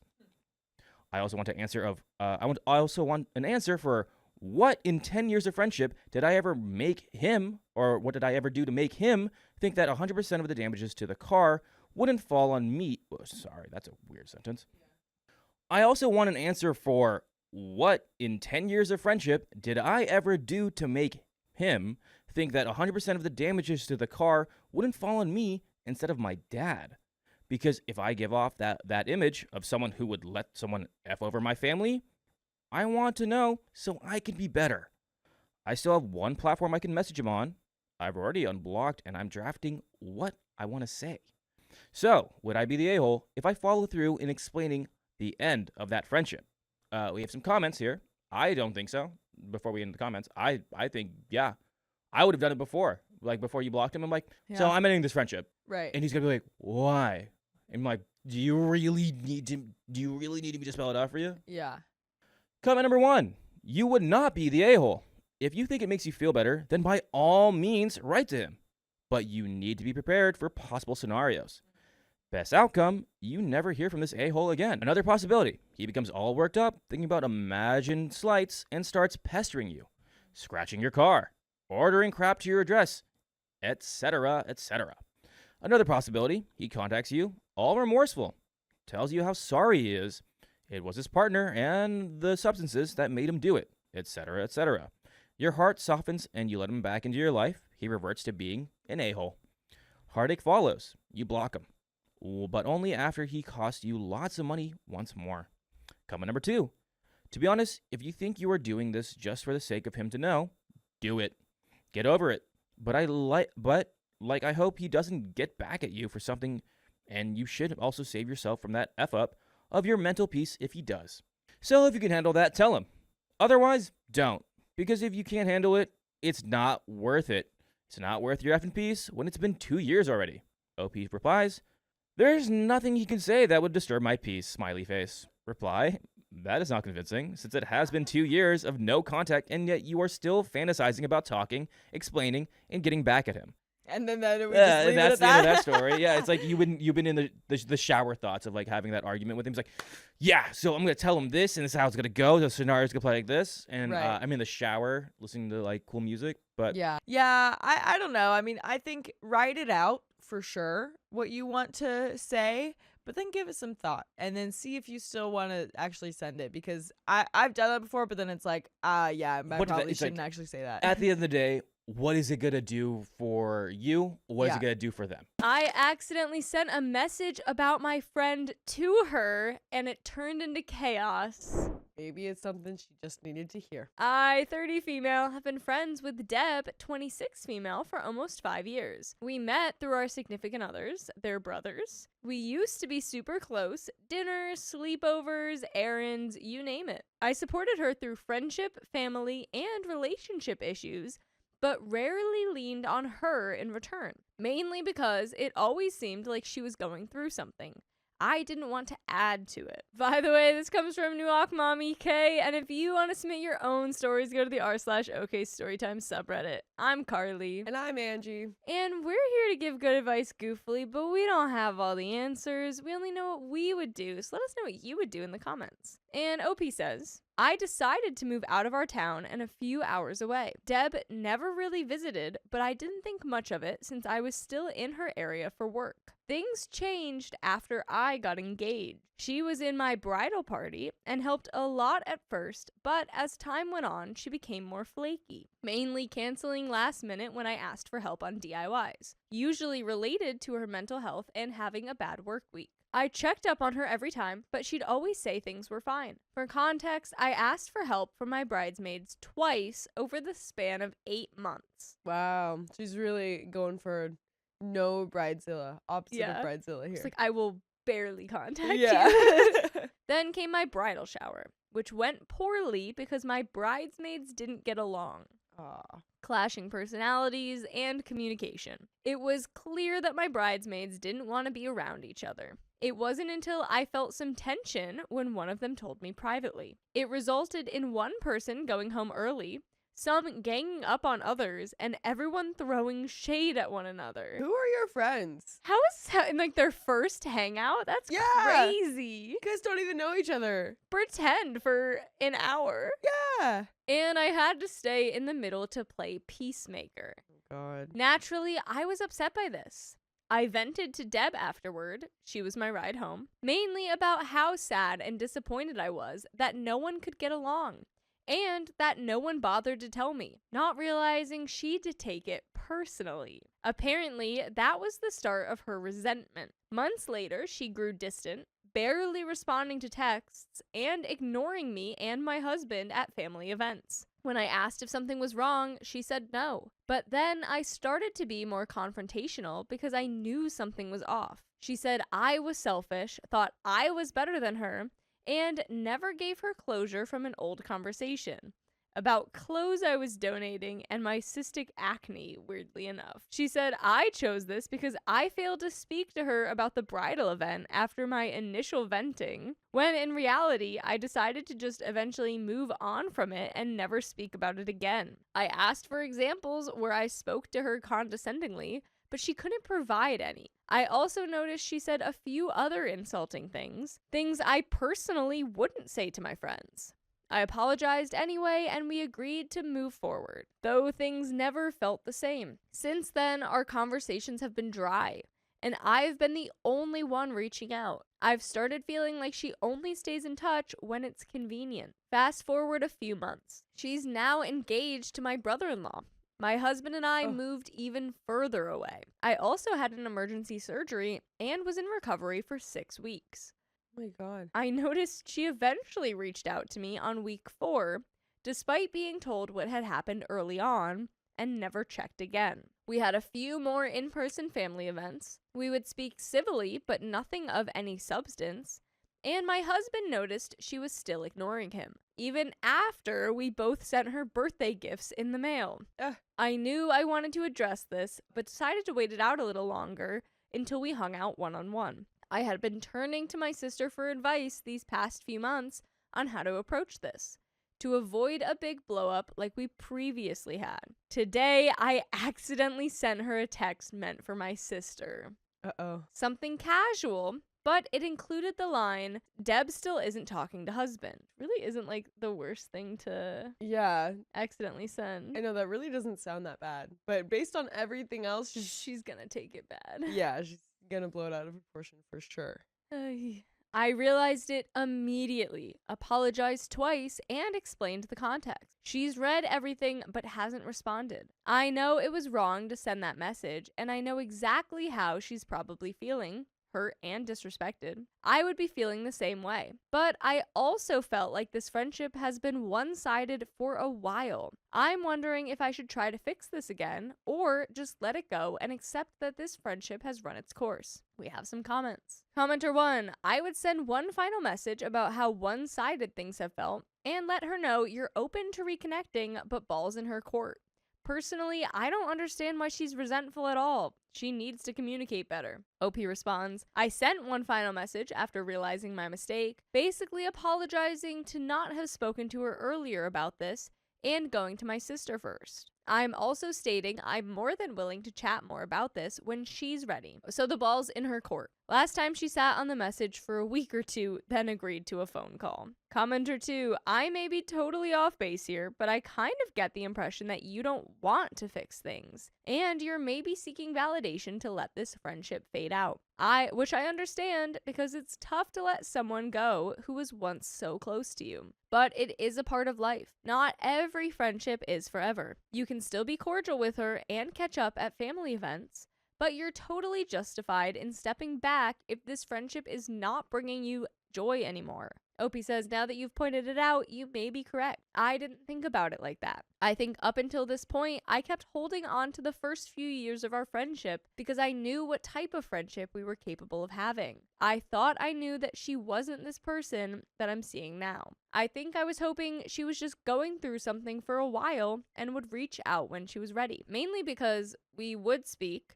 She'd always have something going on. But I'm starting to think that isn't the case. Grieving failing relationships is hard. We have an update, though. Oh boy. What a messy, messy situation. Messy. I agree with that first commenter a lot. That's like, she's just awful at communicating, though. Yeah, totally. Like, you can't sit here and be like, I'm so mad that you did this, and this, but I'm not going to tell you any of that. Right. Like, it's like you just can't complain at that point. Right. Like, yeah, it was just so much like high school stuff. And when she's 26, it's like, come on, it's Deb. insane. What are you doing? That is very hard that it's like she's doing all of this very high school stuff and then now they're like in the same family and you kind of can't avoid it. And it's just getting so much worse. But I mean, it sounds like you're doing everything right, Opie. Yeah. You're doing all that you could. If this is where you want to draw the end of this friendship, I think that's fine. Yeah. It's not really much of one. Right. Update. After apologizing to Deb, I decided not to reach out again and let her come to me if she wanted to talk. I'd already been coming to terms with the idea that this friendship is done and that I made my peace. Then this evening, my brother-in-law, who I've never had issues with before, called my husband and completely went off, saying I'm a liar, manipulator, and a bunch of other names and stuff. He said they're cutting contact because I was gossiping about Deb with my sister, when I've really been turning to my sister for advice on how to move forward with Deb. They accused me of treating them badly since my bridal weekend. He also claimed that I've been throwing quiffs at them and talking down to them. From how he described things, it sounds like he didn't even read the text thread. Maybe just got a verbal summary. Sounds like it. Yeah. Probably not my smartest move, but I called him myself afterwards. I'm used to talking with him directly. We've known each other for 9 years. We actually stayed calm. I asked for specific examples of what I supposedly did because I genuinely couldn't think of anything that would justify what he was saying. He couldn't give me a single example. Keep in mind, Deb still hasn't spoken to me or responded to my texts. I told him I had given Deb multiple chances to air out any lingering issues during our last spat, which I had to encourage an actual conversation even then. And she said she'd gotten it all out of her system. So to my knowledge, this was worked out. Now they're saying I'm resentful over how my bridal weekend went, even though I've truly moved past it. I don't even talk about that weekend anymore. He says he doesn't see any other bridesmaids being chewed out, but I never even chewed Deb out over that weekend. Plus, I've had one-on-one conversations with the other ladies. Why would any of that be brother-in-law and Deb's business? I really don't understand why they're still so hung up on that weekend, or how any of this justifies their reaction. I suspect Deb was already looking for a reason to end things, and that accidental text gave her the opportunity to say, "You betrayed me by gossiping," rather than admitting she'd been hurt for a long time. I've spent the last 36 hours reflecting and trying to see things from different point of views. I still feel guilty about the text, and I am still willing to apologize in person for that. But I honestly don't believe I've treated them the way they're claiming. I also don't regret turning to my sister for advice on this situation, especially after our first spat where we agreed to move forward. I've only seen them 3 times in the past year, all at family gatherings, all less than 2 hours at a time. And every time, I try to include them in a conversation and ask them about their lives. I fully expected brother-in-law to side with Deb, but if they truly have examples of time I was hurtful, I'd like to hear them so I can apologize or explain. By the way, I'd like to explain to you that you can listen to full episodes with stories just like this. Just go to Spotify, Apple Podcasts, iHeartRadio, your favorite podcast app, search up OK Storytime. Got a little bit more. But, yeah. I really want to know, like, what exactly happened on the bridesmaid weekend. Because we know that they were arguing. We know that there was all this shade and drama, and OP was just kind of in the middle of it.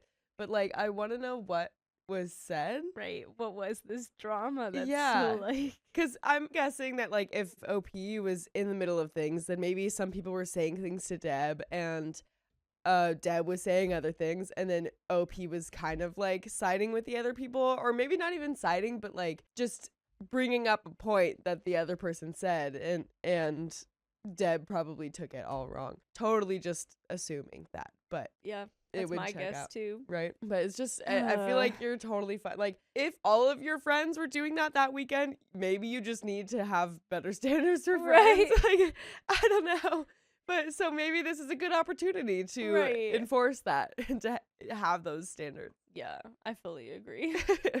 We got a little bit more. At this point, I'm not looking to fix things with Deb or rebuild the friendship. I've accepted that ship has sailed.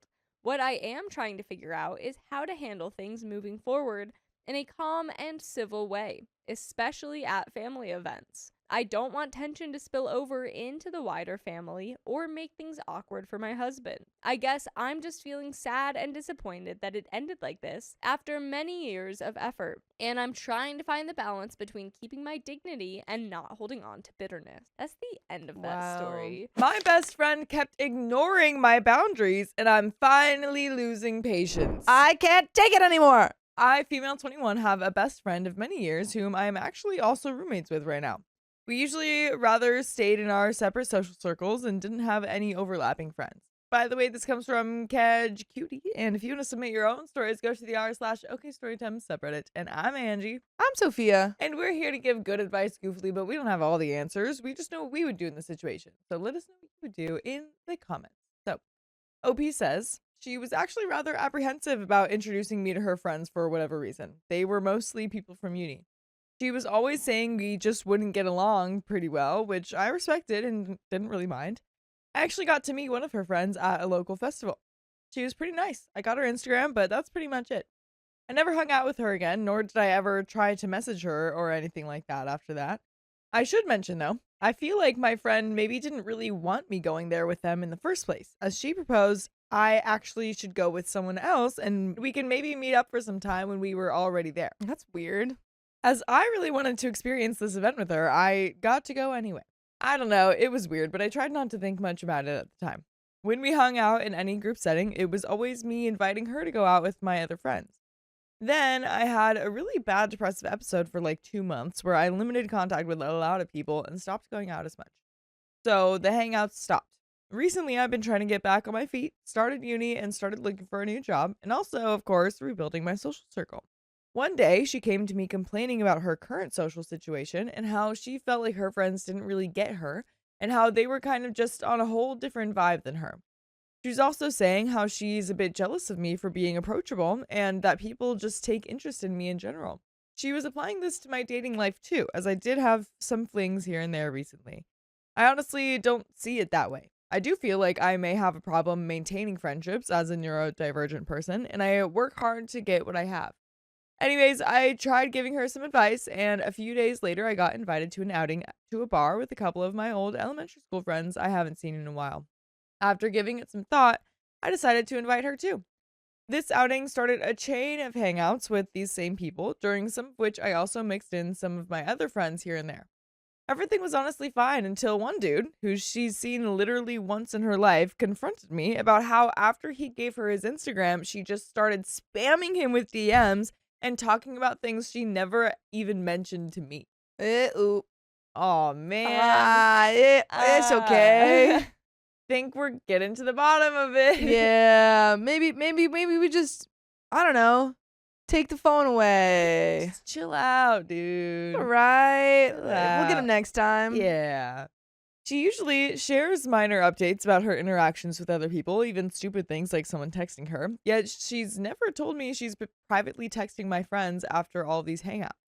He ignored her and didn't reply, but I immediately got a bad gut feeling about this. 1 year ago, I got out of the worst relationship of my life with a very clingy and possessive person. That person had done something similar. After I introduced them to my friends, they immediately started constantly messaging them one by one, sending them reels and whatnot, even if they literally saw each other one time. I always tried to respect their boundaries and never initiated any contact with their friends when they weren't around. I never really minded that until I found out that during a rough patch in the relationship, they started to make plans with two of my friends behind my back and talked about specifics of our relationship with them, which ultimately became one of the many deciding factors in my breakup with them. I got effed over pretty badly during this breakup, I'll admit.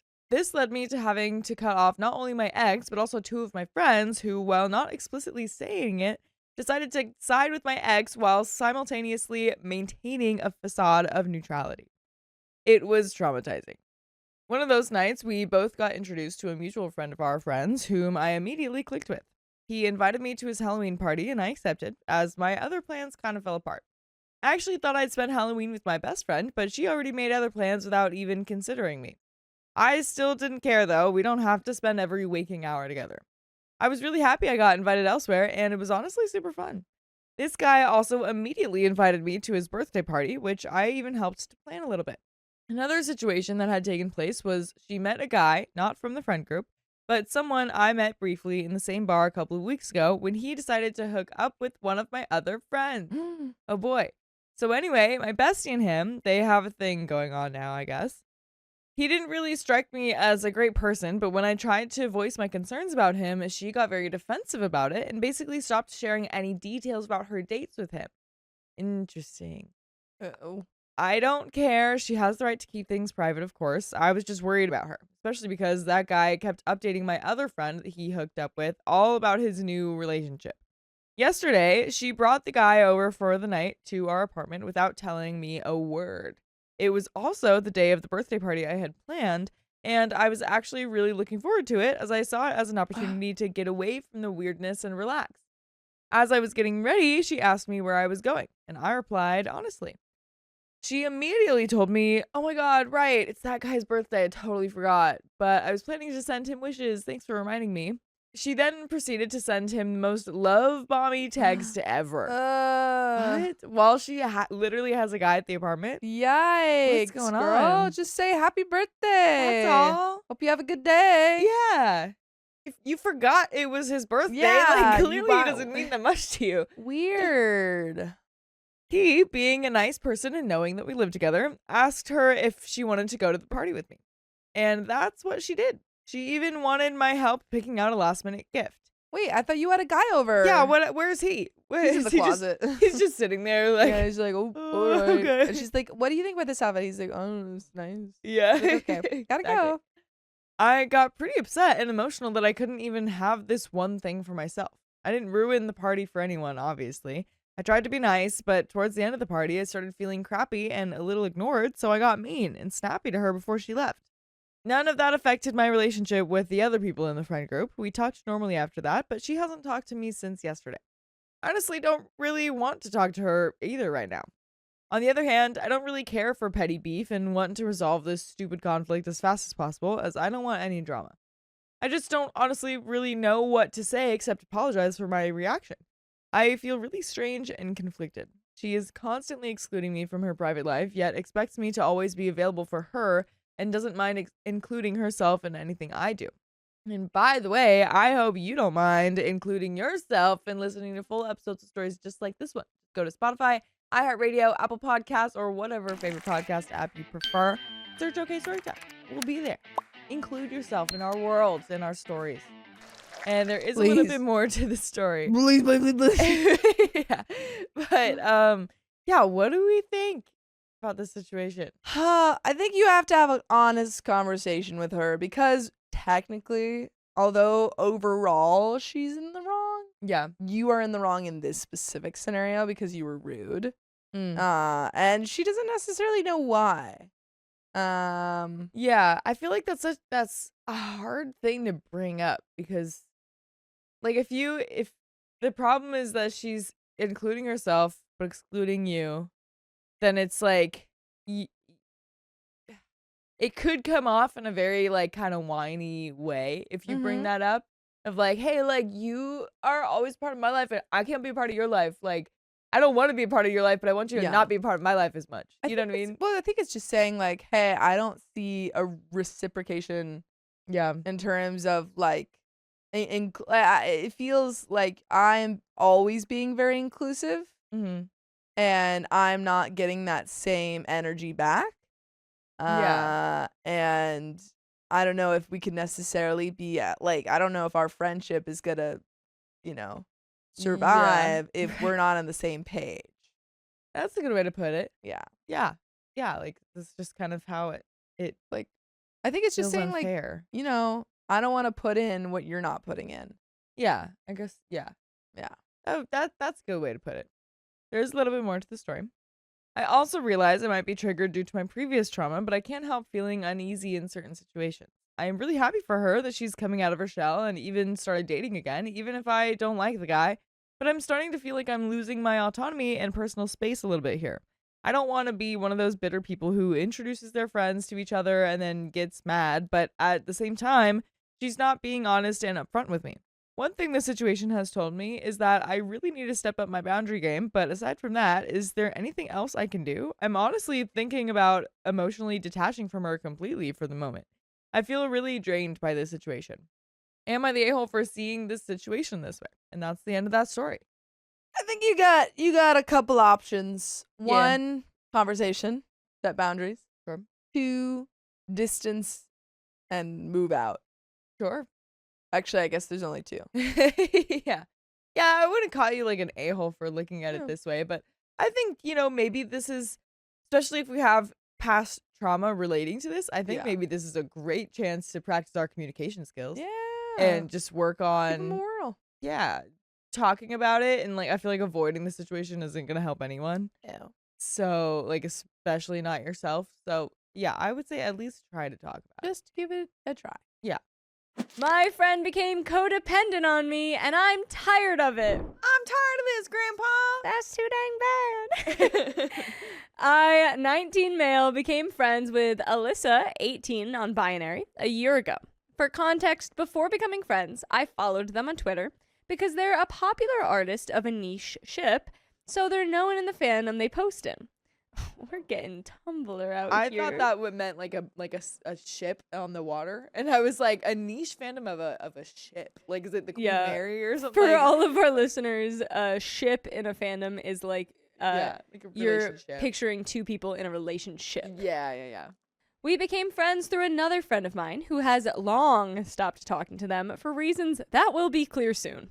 By the way, this comes from Imaginary Chapter 69, and if you want to submit your own stories, go to the r/OKStorytime subreddit. I'm Carly. I'm Angie. And we're here to give good advice goofily. We don't have all the answers. We only know what we would do. Let us know what you would do in the comments. And OP says, at first it was fine. I discovered we had very similar life experiences, and opening up to them was easy. They were a little awkward sometimes due to their autism, but overall they always treated me with respect, apologized when they didn't understand social cues, and we talked a lot about our shared interests.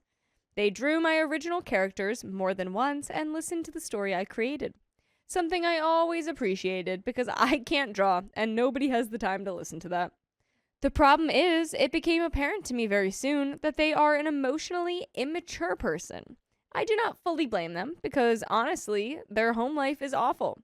Their whole family is against them. Their parents treat them like a stalker who can't do anything on their own because of their autism. They're not allowed to go out alone because their parents think they'll follow people around. They can't wear what they want. Alyssa is very into fashion and music because their mother is very over-controlling of everything they do. I went to their house once and their mother forced them to stop eating bread in front of me because they had a little pasta before. The almond moms. What? That's crazy. Of course, this resulted in Alyssa becoming, honestly, a traumatized and paranoid person, unable to discuss things normally with people and constantly afraid everyone is out to get them.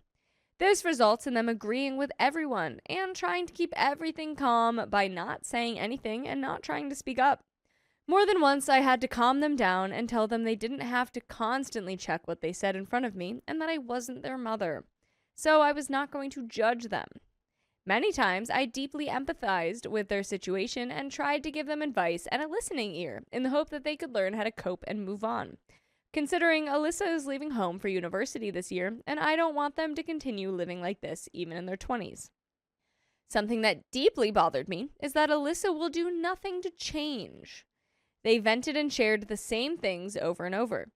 Every time I gave them some kind of advice, like learning to understand their family is wrong about them, or that they're allowed to have their own opinion, or simply doing little things that would give them independence, their answer was always, "You're right, I will do that. Yes, of course."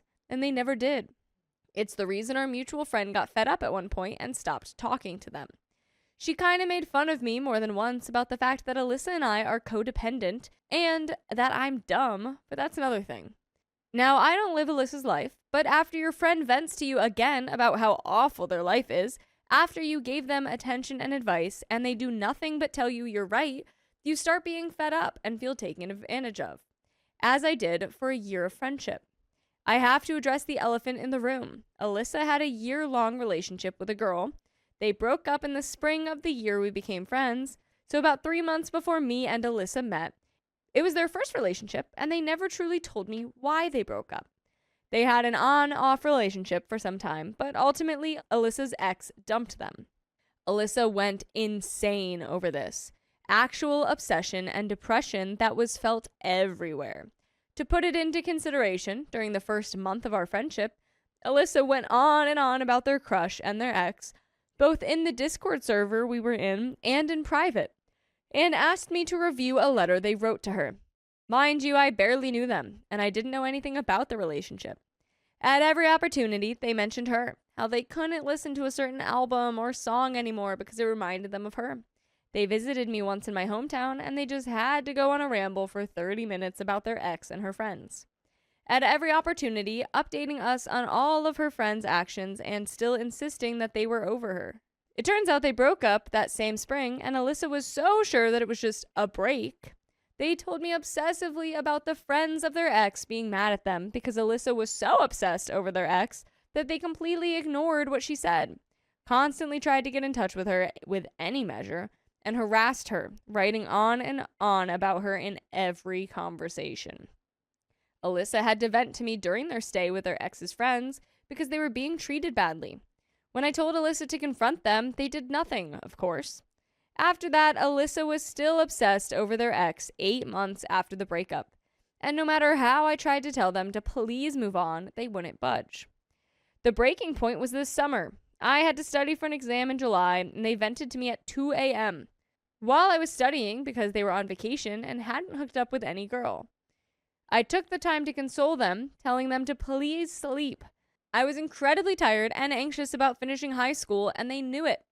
A week later, they had the courage to tell me that same night that they followed their ex on Instagram, describing it as pulling, as in finding a girl to start a relationship with. I was deeply angry. I called them and told them to stop bothering me with this story once and for all. I tried to tell them we were codependent because I also shared way too much about myself, and sometimes I was angry and tone deaf on purpose. But they told me they didn't mind and still loved me as a friend. I was sincerely sad and didn't talk to them for a day. Then we visited each other in the summer. Honestly, when I visited them, it was kind of bad. They weren't able to calm down because I was a guest in their home, which, knowing their family, was my fault in retrospect. They triggered my eating disorder. They didn't even try to enjoy my company because they were very afraid someone was going to recognize us on the street. When Alyssa came to my home city for my birthday, they had a full panic attack because they forgot to call their mother, who forces them to take pictures and call her every night when they're out, so she knows they're having fun and not stalking, and went on and on about how she was going to get them. I tried to calm them down, and they still just said, oh, well, whatever. Which they know I hate because it's a way for them to not have a conversation and to ignore everything. By the way, you guys can't ignore us, because there's more full episodes with stories just like this.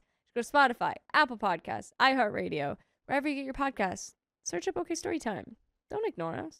Don't do it. Don't do it. Angie will be sad. Yeah. We've got just a little bit left. We got 2 stories that are just all over the place. We really did. This was a crazy episode. This is a crazy time. This just sounds to me like Alyssa needs a whole lot of therapy still. You're both super young. Yeah. They're not coming from a great home life. Yeah. I think a lot of it is still stemming back to the fact that they probably live at home still. Yeah. I feel like depending on whatever high school relationship you're in, like I was definitely in codependent friendships for sure at that age. So I feel like it seems easy to fall into. Yeah. So, I don't think it needs to be a whole thing of like, we need to just stop. Like, Right. It just needs to be like, okay, maybe I can be by myself for a second. Yeah. Like, Or try to set more boundaries first or something. I don't know. yeah. Fast forward to a month ago. I had another conversation with them, telling them I wanted to take a break from our friendship. I explained how I tried to help them and give them advice, and they still ignored me because they'd rather ignore everything instead of doing something. I told them I was sorry for oversharing with them when it was clear they didn't know how to help, but that I wanted some space because I was afraid that we were codependent, and I was sad because nothing I did seemed to help them. By this point, they said they were over their ex, though I honestly do not believe them, and wanted to still contact me at Christmas. They told me I was afraid I was going to leave them, and I told them they needed to learn how to listen for once, because I stated during the conversation that I didn't want to abandon them. Honestly, I just feel a lot of resentment and guilt. I know they will contact me soon, and I feel like I may have saddened them for nothing. I don't know if I can be a good friend to them, and I don't know if I overreacted. We have some comments. Commenter 1. This honestly reads like a situation where you stepped into a parental role they never got, and that's an impossible position for a peer to hold long term. Their home environment sounds crushing, but unless they want to change and seek real support, you can't fix it for them. Taking a break isn't overreacting. It's respecting your boundaries and giving them the space to figure out their own life. Someone replies, nah, you're not overreacting at all. Sometimes people get stuck in trauma cycles, and no amount of friendship can pull them out. That's what therapy is for. You can't set yourself on fire to keep someone else warm, and it sounds like you were burning hard. The fact that they kept doing the same stuff over and over while ignoring your advice shows they weren't ready to change, which isn't your fault or responsibility to fix. That is the end of that story, and I would agree with those commenters. I would agree too. Yeah. And I think, it's fine to learn that at this age, totally. Like, this isn't... It's about when people figure it out, too. Yeah, exactly. Yeah, maybe you did step into that role. I think you might be right about the codependency. If that's their reaction of saying, like, I don't want you to leave me, it's like, well, I feel like we can't really worry about that with friends. Yeah. Like, I don't know. I think it probably still sucks if your friends do leave you, but, like, you can't beg like that in a way, you know? My best friend's fiance uninvited us from their wedding. Now our friendship is over. Guess it wasn't meant to be. And this comes directly from the r/OK Storytime subreddit. I, female 33, have been best friends with John, male 33, since we were 10. We grew up as neighbors and we're basically family. Think shared dinners, vacations, sleepovers, the whole deal. Aw. In college, we saw each other less due to different schools, but stayed close. During those days, we both got into long-term relationships. John dated May, and I started dating my now husband. We became close to each other's partners and formed a tight-knit friend group. By the way, this comes from Friend in Need 1, and you can submit your own stories on the r/OKStorytime subreddit. I'm Sophia. I'm Riley. And I'm Keon. And OP says John and May were together for about 5 years, living together for 2 of those. Then John broke up with May somewhat suddenly. He was struggling mentally and dealing with depression. May was hurt and surprised, but handled it gracefully. They're both sweet, conflict-avoiding people, so their breakup was unusually amicable. After a cooling down period, they became close friends again and supported each other through rough times. Oh, wow. It is possible. It's possible. It became clear there was no romantic tension from either side. This unusual friendship allowed our friend group to stay intact, which we were grateful for. Wow. Okay. Successfully became friends with their ex. A few years later, John met Yoko. They seemed an unlikely match at first. He's the laid-back, outdoorsy surfer type, while she's more career-oriented, polished, and preppy. But we were happy for him. At the time, he was still struggling with his mental health, and Yoko seemed to help with his problems. They're a good-looking couple. She makes good money, so on paper, she ticks all the boxes. Yay. Personality-wise, she didn't entirely match our friend group. Aw. But she seemed nice enough. We were nervous about how Yoko would react to May still being part of the group, but she seemed fine with it. We were pleasantly surprised, as we could imagine it must have been strange for her. May, being the sweetheart she is, went out of her way to be welcoming.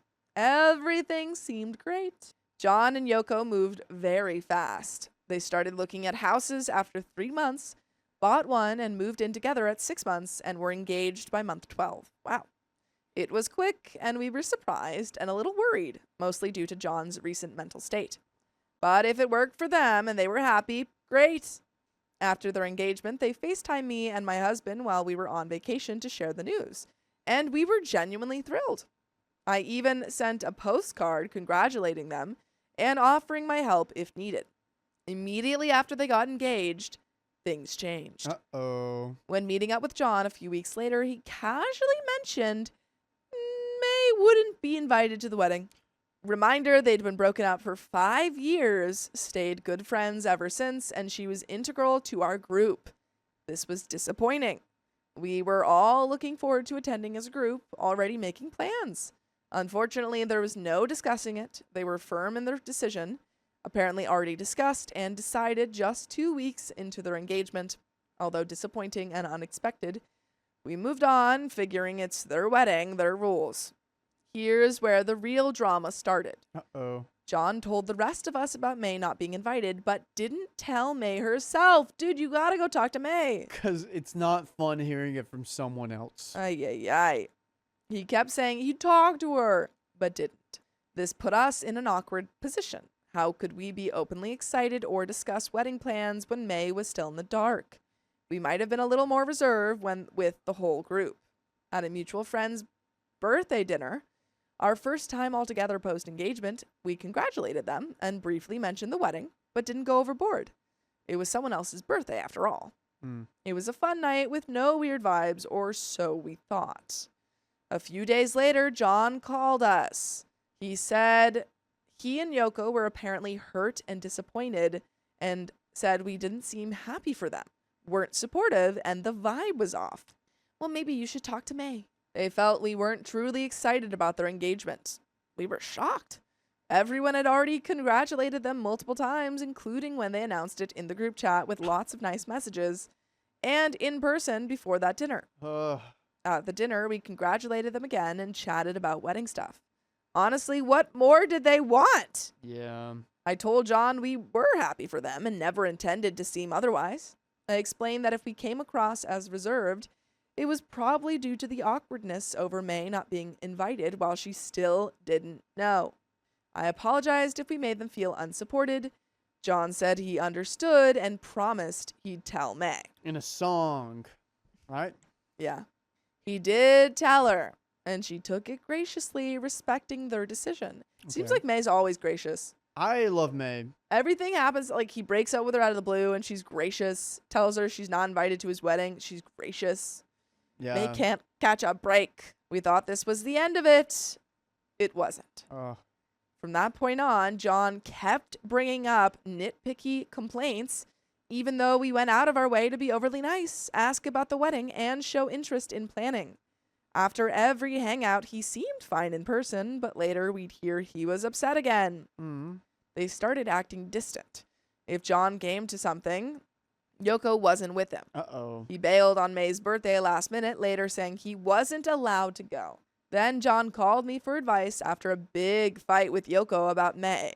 John sounded stressed. Apparently, he and May had gone surfing together, something they'd done many times before, and Yoko was upset because she had a rule about them not being alone together. I mean, are they really alone if they're surfing? Yeah, there's dolphins involved. And also just other surfers, and probably they went with other friends. And fish. Do you not consider plankton an animal or I a don't person? think she's considering all the sea life. He admitted he hadn't told her beforehand. Okay, you know what? I take it back. John is the problem. John is the problem. I feel like John hasn't been telling Yoko anything. And then Yoko's getting insecure because John keeps lying to her. I told him that even if I didn't entirely agree with the rule, if it was something they'd agreed on, he should have respected it. I advised him to apologize but not beat him up too much. He brought flowers to smooth things over. Not long after, John messaged the group chat saying we needed a serious talk. We had wine and snacks ready, and boy, did we need the wine. It was bizarre. They came with a whole list of accusations and complaints. We weren't supportive enough. We weren't happy for them. We didn't ask how Yoko was doing early enough. We always ask, but apparently too late. We chose May's side. What side? We didn't go to Yoko's birthday early in their relationship. We barely knew her and all had legitimate conflicts. Someone didn't respond to a message one time. We didn't respect their rules about May. What rules? And a bunch more petty things. They also kept comparing themselves to my husband and me, claiming the group was more excited for our wedding. Yoko kept referring to May only as the ex, while May was sitting right there, and said she didn't let John go to May's birthday because she wasn't comfortable with a hot tub and the ex being in a bathing suit. All right. I think it was all so weird. We're a group of 30-plus-year-old adults, but it felt like high school drama. They seemed to be living in their own fantasy world where we were the bad guys and they were the victims. This was completely out of character for John, who usually hates drama, avoids conflict, and is laid back. Now he sat there nodding along to everything Yoko claimed. We kindly but firmly explained that we are happy for them. And from our perspective, there were no issues. It's their relationship, and we honestly don't have strong opinions about it. They needed to figure out their own boundaries within their relationship.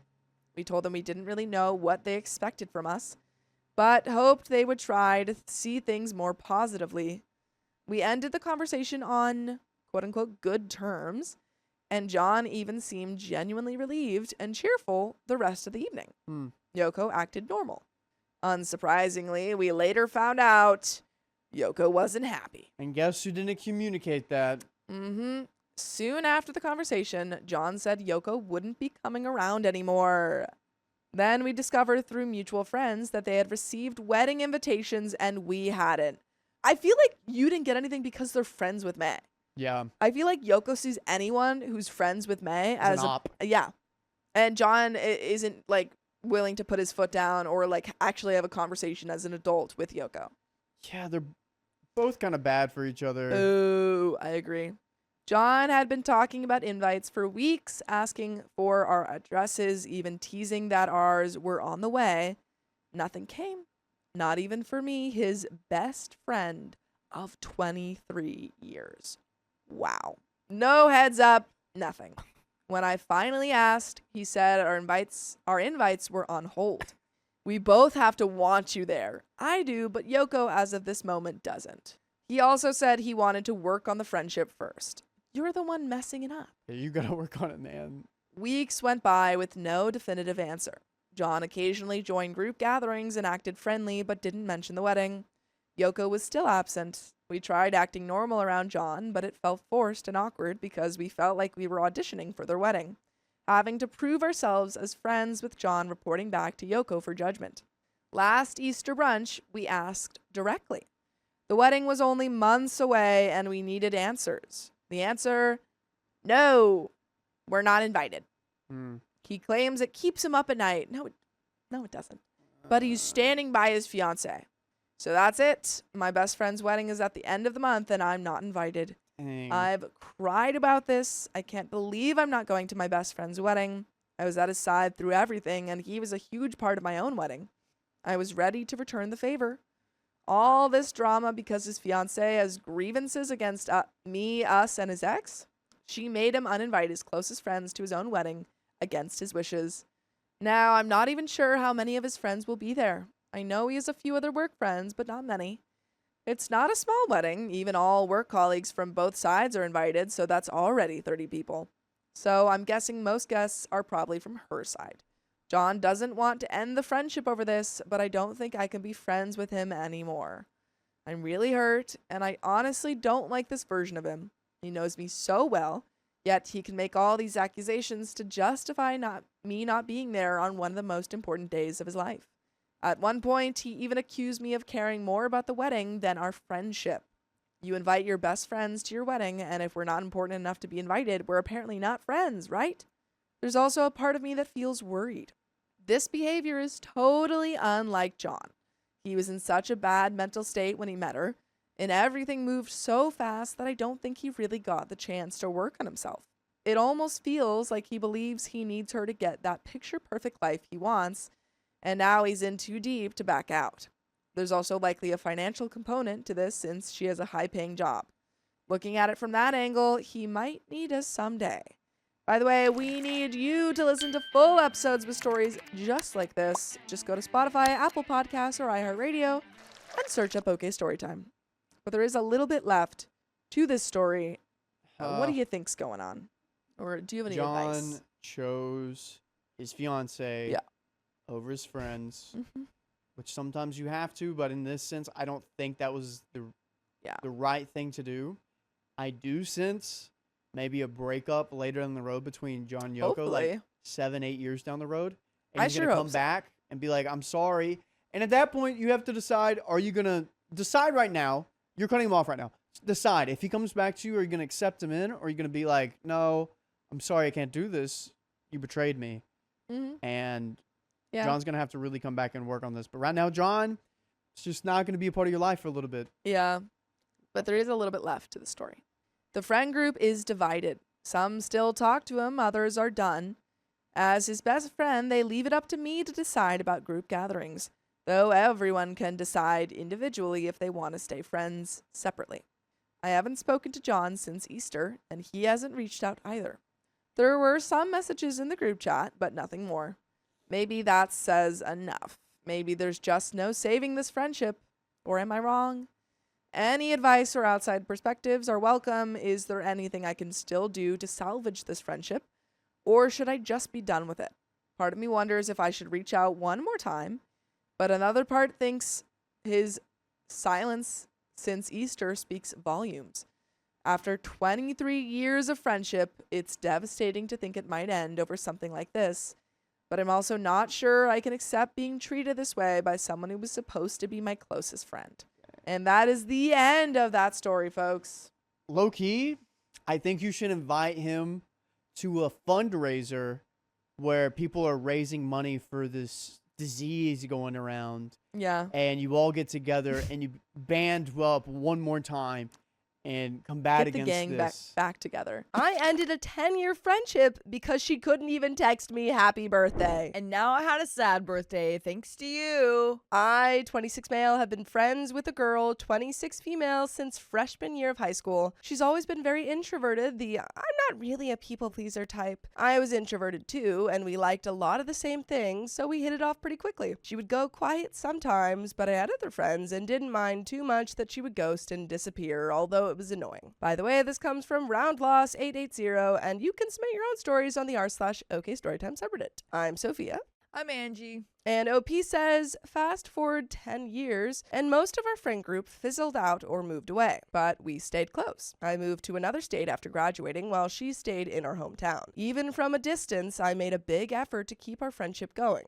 staying in touch, checking in on her life, inviting her on trips, listening to her vent, and trying to keep her updated on my life. But honestly, it was always me making the effort. I always texted first. I always sent a gift on her birthday, at least a birthday card if nothing else. I gave her space to talk about her issues even when I had my own. And what did she give back? Nothing close to that. She ignored me when I needed to talk. If we started a conversation about her and I dared bring up something troubling me, that conversation would soon end. All I got for my birthday after I left was a happy birthday text. Not even a birthday card. While we lived in the same state, she would actually be a good gift giver. She never asked how I was doing, even when I was clearly struggling. If I don't text, we don't talk. When I called her out, all she could say was she was sorry and that I truly meant a lot to her, but that she's depressed and trying her best and that she's just a girl.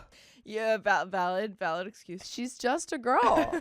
Thing is, girl, I'm depressed too. My mental health has been in the gutter for years. Moving out of state to my first city and doing my first corporate job after breaking up with one of my oldest friends, losing my grandmother, and dealing with the vid wasn't exactly a cakewalk, but I still made time to treat people with decency, especially someone I considered a best friend. I have other friends dealing with really heavy stuff, substance, regular use, clinical depression, and time spent in mental institutions after self-harm attempts, yet they always managed to reach out and check on me when they could, even with their own issues. Thinking back, even when I was home, it was always like this. Always about her, never about what I may want or need. Even inviting her places was basically begging, all while she's complaining about not being able to make friends and being the therapist friend with her army buddies, a role she's never played for me. Deep down, I knew all this, but I stuck around because I cared about her. Real quick pause. If you've got friends who are just not putting in the same effort that you're putting in, then sometimes those friendships aren't meant to be long-term. Yeah. And sometimes they come back around, they reach out, you realize, oh, hey, we can rekindle this. Right. But for the time being, if you're not seeing the effort that you're putting in being reciprocated, then it's just stop trying, stop trying to push it. Totally. Yeah, it doesn't need to be a thing of like, you need to put in more effort. Yeah.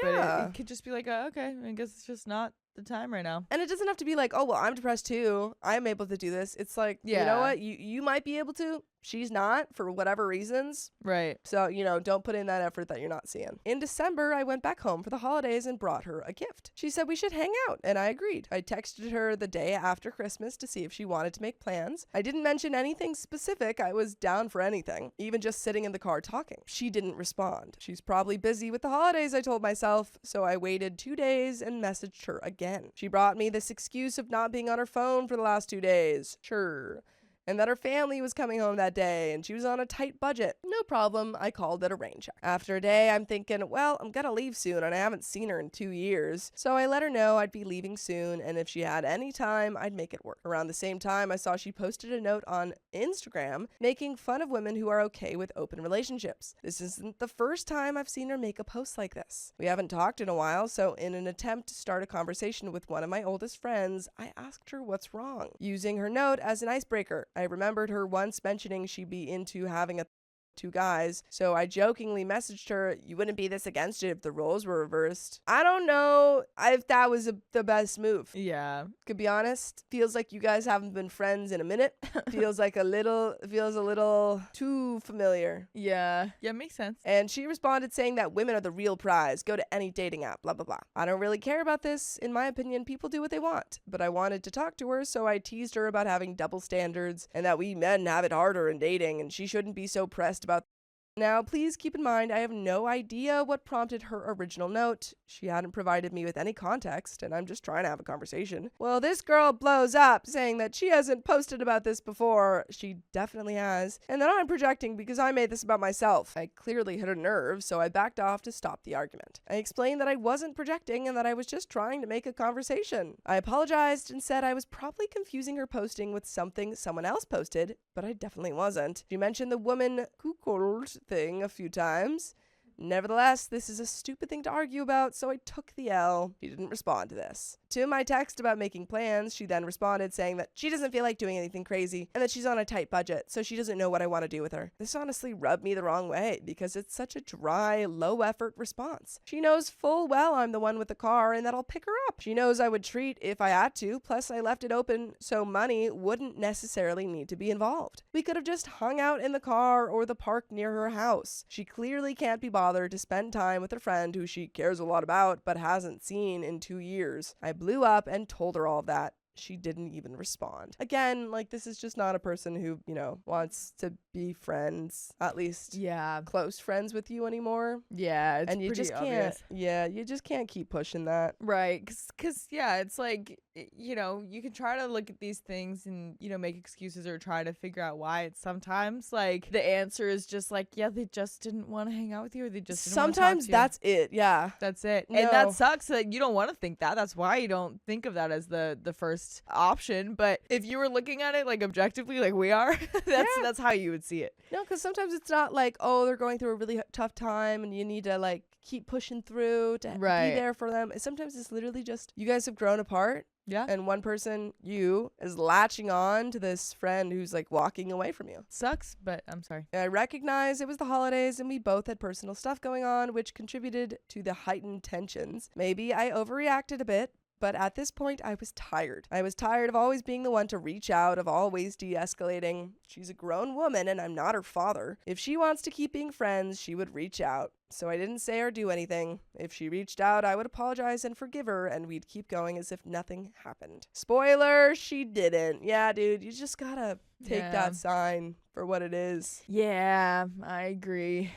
Instead, for the next few months, she posted vague captions on her stories like, hey, I know I haven't been the best to all of you, but know that you all matter. I'm such a cutie patootie. How could anyone do me wrong or resist me? The reason I'm good at being petty is because I'm forgetful. She reshared a post saying, I hate instant connections because we finna be toxic, but captioned it this, but as friends. No idea if those were meant for me. I honestly don't know, but I ignored them. Once I did go to the gym and poked fun at girls who say, look at my hair while just showing their butt by parroting that type of post. She later posted a selfie at the gym with the small text on the side saying, LOL, F you, yeah you know who you are. So I believe that one was meant for me. I ignored it too. At this point, we've been in radio silence for almost half the year. I visited home to celebrate my birthday and she knew I did, yet she made no attempt to contact me or even bothered saying happy birthday in a text. I have never forgotten her birthday or left her with at least a text or a birthday card. But again, I made excuses and told myself, she's probably going through something. She'll reach out eventually.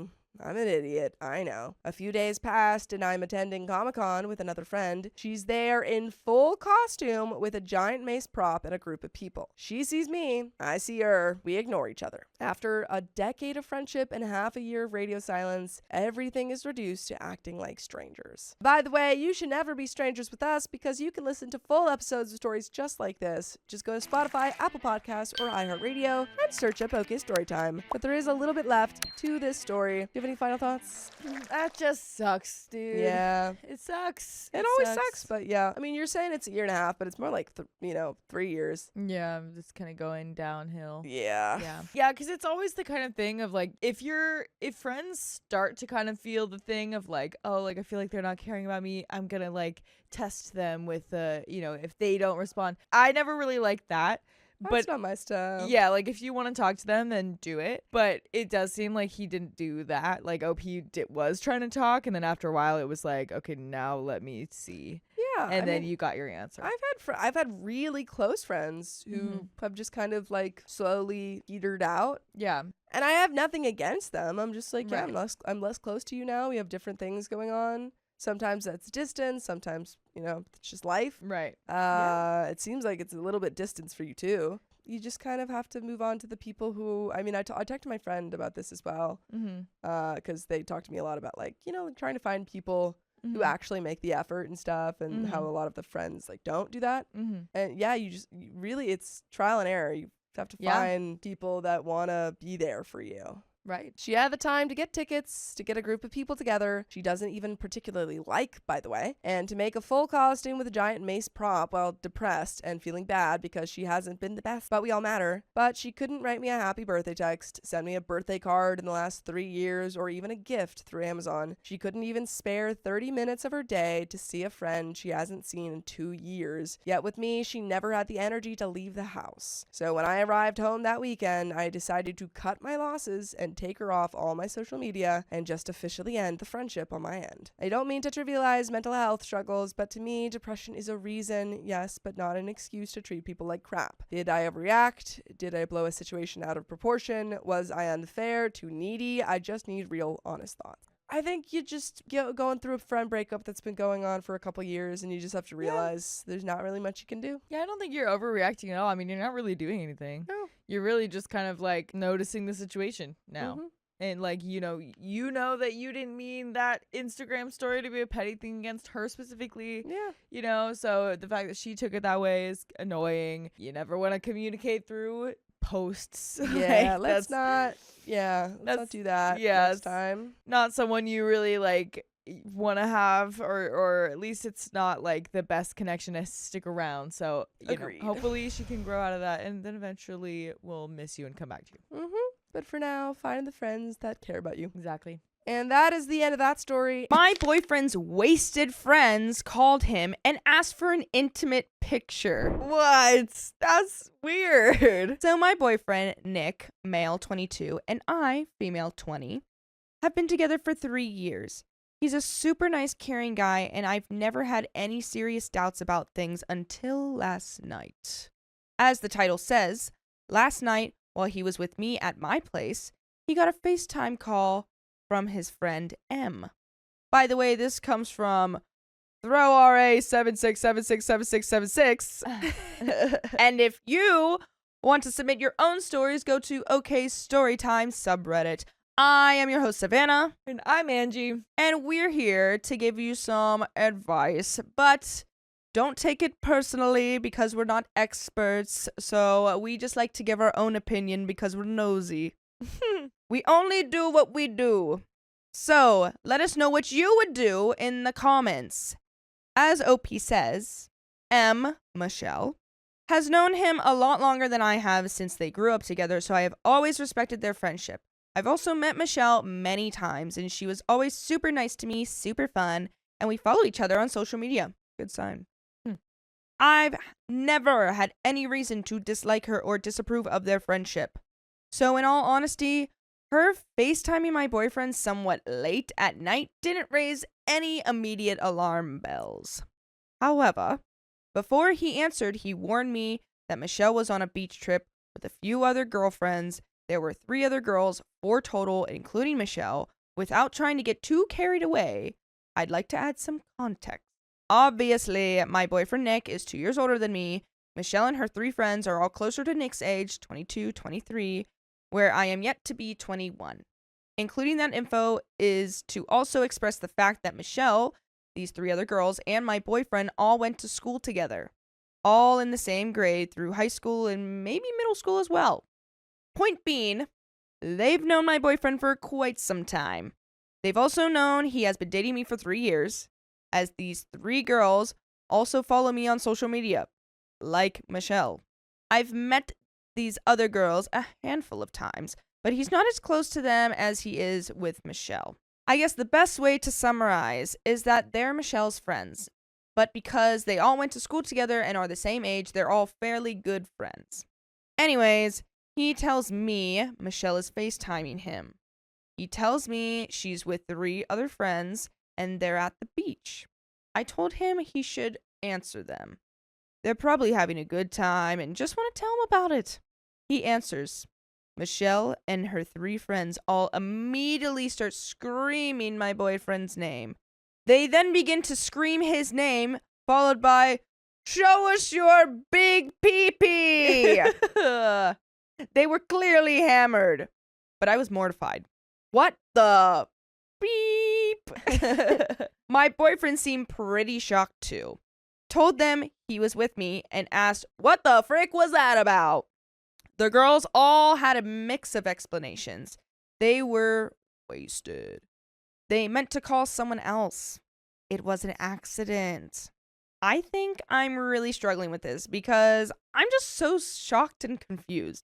I feel as though I can't blame my boyfriend because clearly this is not his fault, but at the same time, I do not understand why these girls, these women actually, would think that an appropriate thing to say to someone who has been in a committed relationship for years. It just doesn't make any sense. I feel like I'm also struggling with this because it makes me wonder if my boyfriend has created an atmosphere where these women think acting this way towards him is okay. I feel like he would never do something like that, but I'm just at such a loss. Why would these women think that was okay, and why did they only stop when Nick told them he was with me? Also, for what it's worth, I'm obviously upset with these women too. We didn't hang out too often, but I'm upset that the few times we did, they were always nice to me, and then they did something so vulgar and inappropriate. I just don't understand. I'm also so upset at the fact that they did not produce a single valid explanation. Clearly, they did not mean to call someone else. They gleefully screamed my boyfriend's name half a dozen times as soon as he answered. That's true. Yeah. And how was that an accident?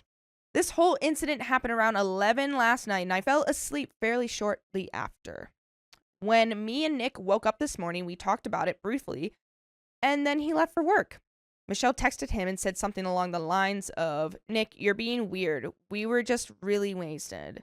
Tell OP we're sorry. They were hammered. That was obvious. I still don't understand why they did it. I've been inebriated, and never have I FaceTimed someone's boyfriend of several years and asked them to show me their wee-wee.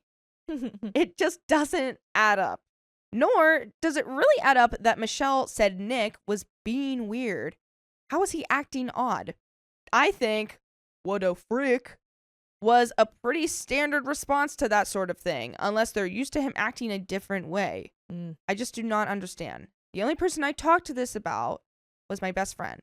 She knows Nick well, only through me though, so maybe there is some bias and thinks that these women were probably just wasted.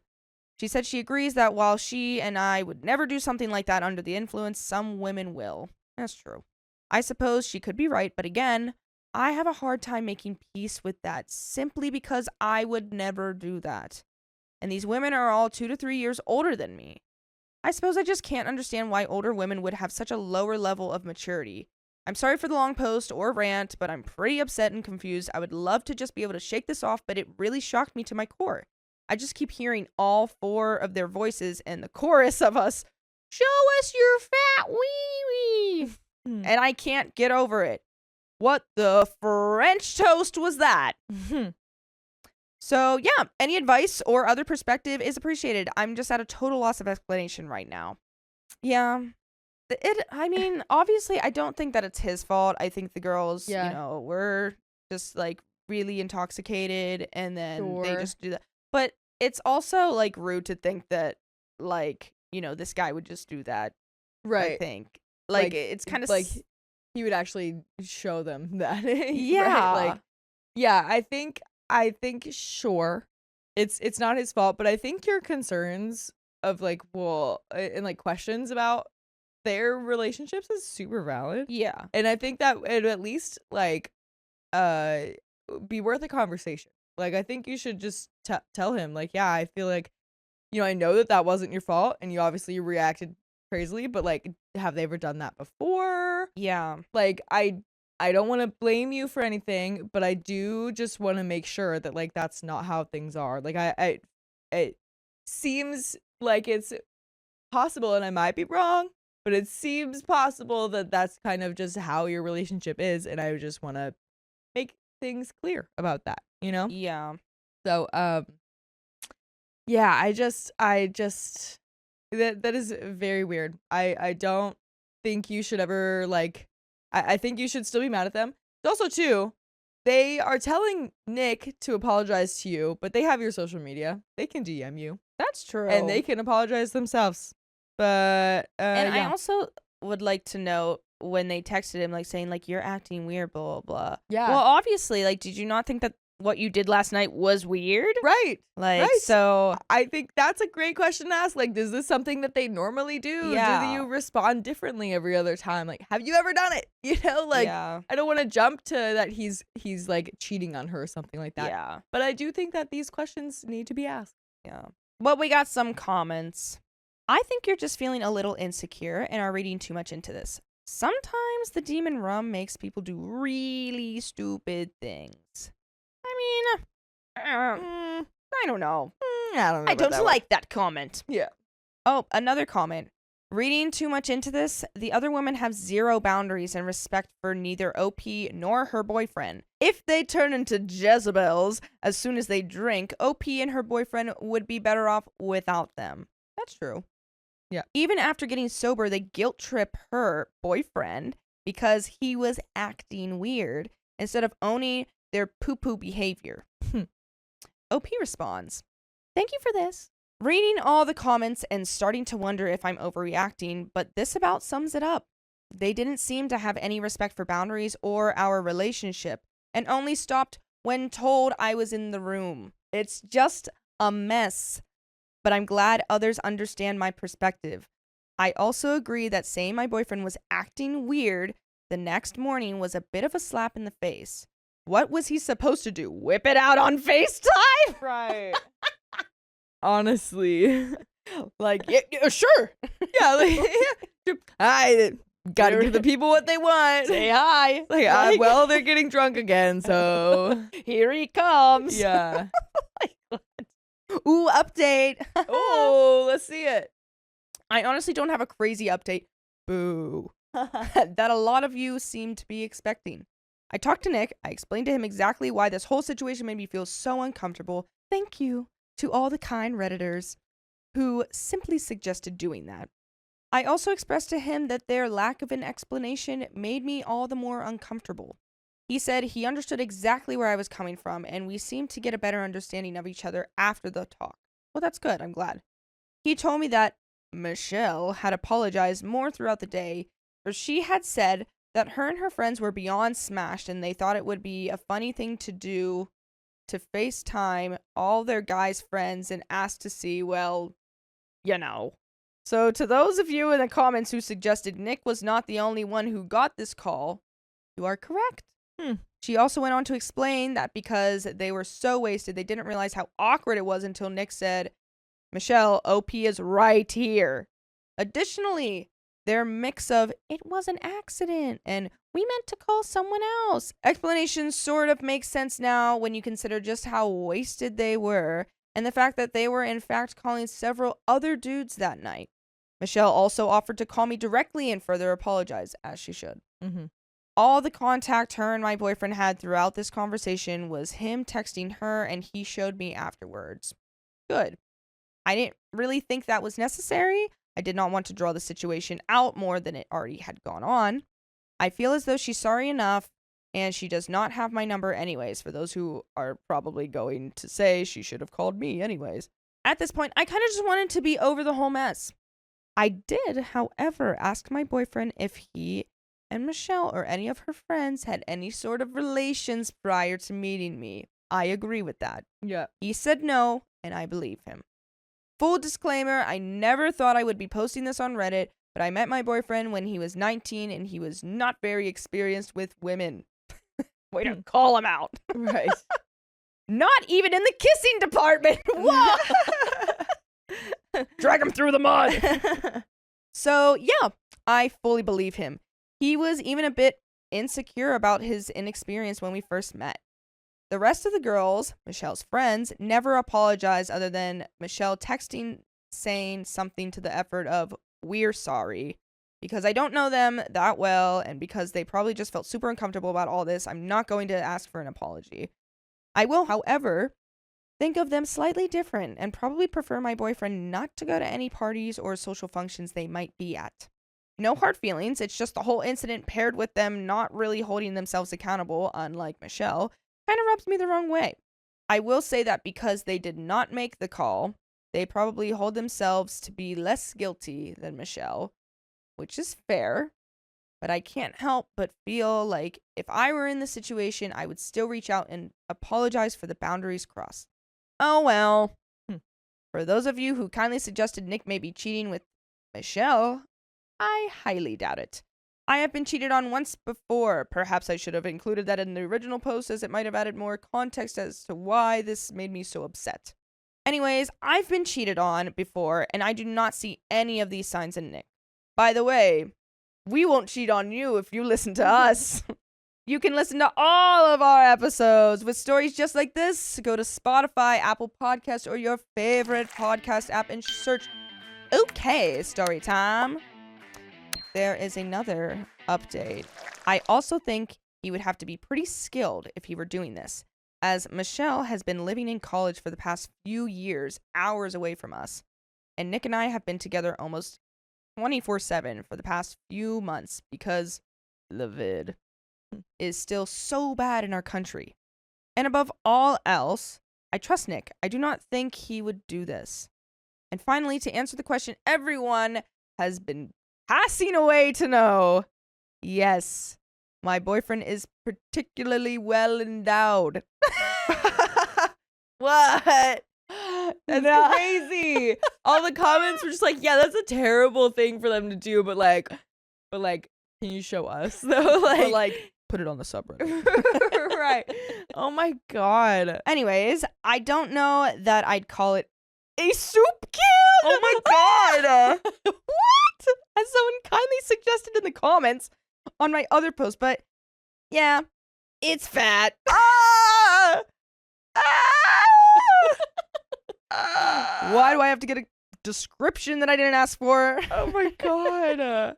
So their request to see his fat wee-wee made me all the more uncomfortable. When I finally worked up the nerve to explain this to my boyfriend, he laughed and then immediately started blushing. Gotta love that guy. Oh.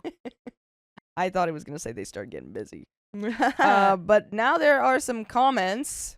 But how do they know about it? That's the only comment. But how do they know about it? OP responds, he got the nickname Big Ding Dong Nick in high school. Wish I was kidding. Wow. So this guy has a reputation then. I guess so. All right. Dang. Everyone knows. There's another comment. With how unexperienced he is in kissing women. Yeah. Now I'm... Hold on. Hang on. Wait, there's a slippery slope we're going down. How did he get that nickname without much experience with women? Wait! Hold on. Hold on. Locker room, male friends, high schoolers being instigating hormone-filled individuals they often are, or probably the most likely, started out as a joke, but it rhymed, then ironically proved to be true. I could see that happening. I mean, yeah. Yeah. Like, oh, like, blah, blah, blah, like, yeah. Like, oh, it's there he is. one letter difference between his name and the word they use. So, but that is all for that story. I think OP, it worked out. I think it was a little weird at first, but as long as they, apologize, and who cares about like the other girls? Like, I don't know. I wouldn't expect them to apologize. I'd just be like, it's kind of weird that you did that, but I guess we can just move on from it because I don't really know you guys anyway. Yeah, exactly. I'm glad you talked to him about it and about like all your thoughts surrounding it. I think that's super important that you did. Yeah. Because like honestly, my first thought, which was so bad and not even something I ever even do, was just to be like cold to him for a while and just be like, yeah, this is just weird and you should know that. But obviously my thought was wrong, and I'm glad they talked, because I was literally like listening to it and I was like, that's what they should do. And then as I was thinking that, I was like, no, we should probably talk about it. Hold on. And then they did. So no, I'm the same way. I'm like, oh, gotta give him the cold shoulder. He has to know that he did wrong, even though like it wasn't his fault. I'm just like, yeah, you need to know that made me uncomfortable. I know. It's like I don't even know where that thought came from, because usually I go to communication, so I don't know. But I'm glad you didn't have the same intrusive thoughts that I did. Yeah. Good job, OP. Yeah. Good job for not being Angie. Right. I stood up for my friend and I ended up being ostracized by everyone. That makes no sense. Last year, I had an amazing group of friends, but the most personal friends I had were Jeff and Denna. Both are related as cousins, but I'm not related to them. I'm 2 and 3 years older than them, respectively, and knew them forever. And we go to the same college. We had a lot of friends, meetups, and parties together, not even real parties, mostly moments at our homes, drawing, eating, playing Wii Sports or Guitar Hero. Things were going smoothly, and even on Valentine's Day, we made an oath to never stop being friends. By the way, this comes from Natural Pattern 2507, and if you want to submit your own stories, go to the r/OK Storytime subreddit. I'm Sophia. I'm Carly. And we're We're here to give good advice, Goofly, but we don't have all the answers. We only know what we do. So let us know what you would do in the comments. And OP says, at the same time, my BFF, who I will call Dem, was part of the friend group and very, very close to Jeff, who claimed to be bi. Both Dem and Jeff seem to have a romantic on and off relationship. Nothing they ever admitted to, but I got some messages from Jeff confessing his love for Dem and long audio messages from Dem telling me how handsome Jeff was and how he was his dream guy. Feelings seemed to dissolve a year ago, and we as a group didn't even pay attention to it since it was something no one talked about. Those were not the cousins, right? No, Okay, yeah. great. It was like Denna and Jeff are the cousins. Okay. And then Dem and Jeff were into each other. And you know what? You do you. Those are so close of names. Yeah, we could have kind of differentiated names a bit more here. But I'm up to speed now. Jumping to the real messed up stuff. Some months ago, Jeff made a friend at a concert, Batty. Batty is younger than Jeff by like 3 years, so I didn't have a relationship with them, though something felt extremely off about Batty. It made me very uncomfortable even bringing them up in conversation, and I felt very guilty since the whole friend group loved them, and I knew I would sound crazy if I told anyone. So I kept my mouth shut and continued having the friends gatherings, acting as usual until Batty started being very close to Dem, even calling him his boyfriend jokingly, being very touchy and close, making inappropriate comments about his biological body, making very explicit drawings of them together, sometimes including Jeff as well. Okay. The group was being kind of separated into 2 sections.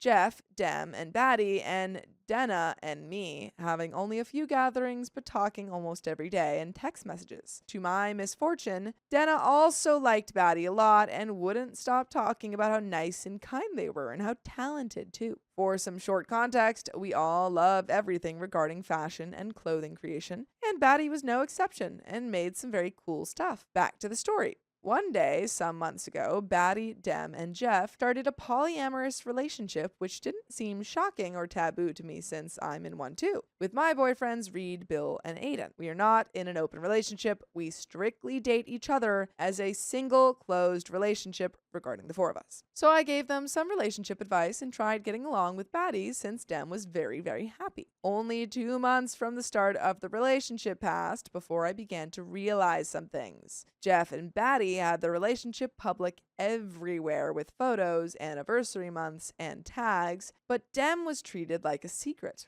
I told him that was wrong and that he shouldn't be hiding himself from a relationship he was supposed to be a part of. It's a good point. That is a good point. However, I think that if it's such a unique way of doing a relationship and it wasn't previously bothering them, there's no reason to have brought that up and have like put your standards onto their relationship. That is a great point. I think I may have, talked to Dem and not kind of put it in his mind, but just said like, hey, how are you feeling? Like, do you have any questions that I can help with? Normal check-in kind of thing. Yeah. When confronted, Jeff said it was just until they were ready to come out of the closet as polyamorous.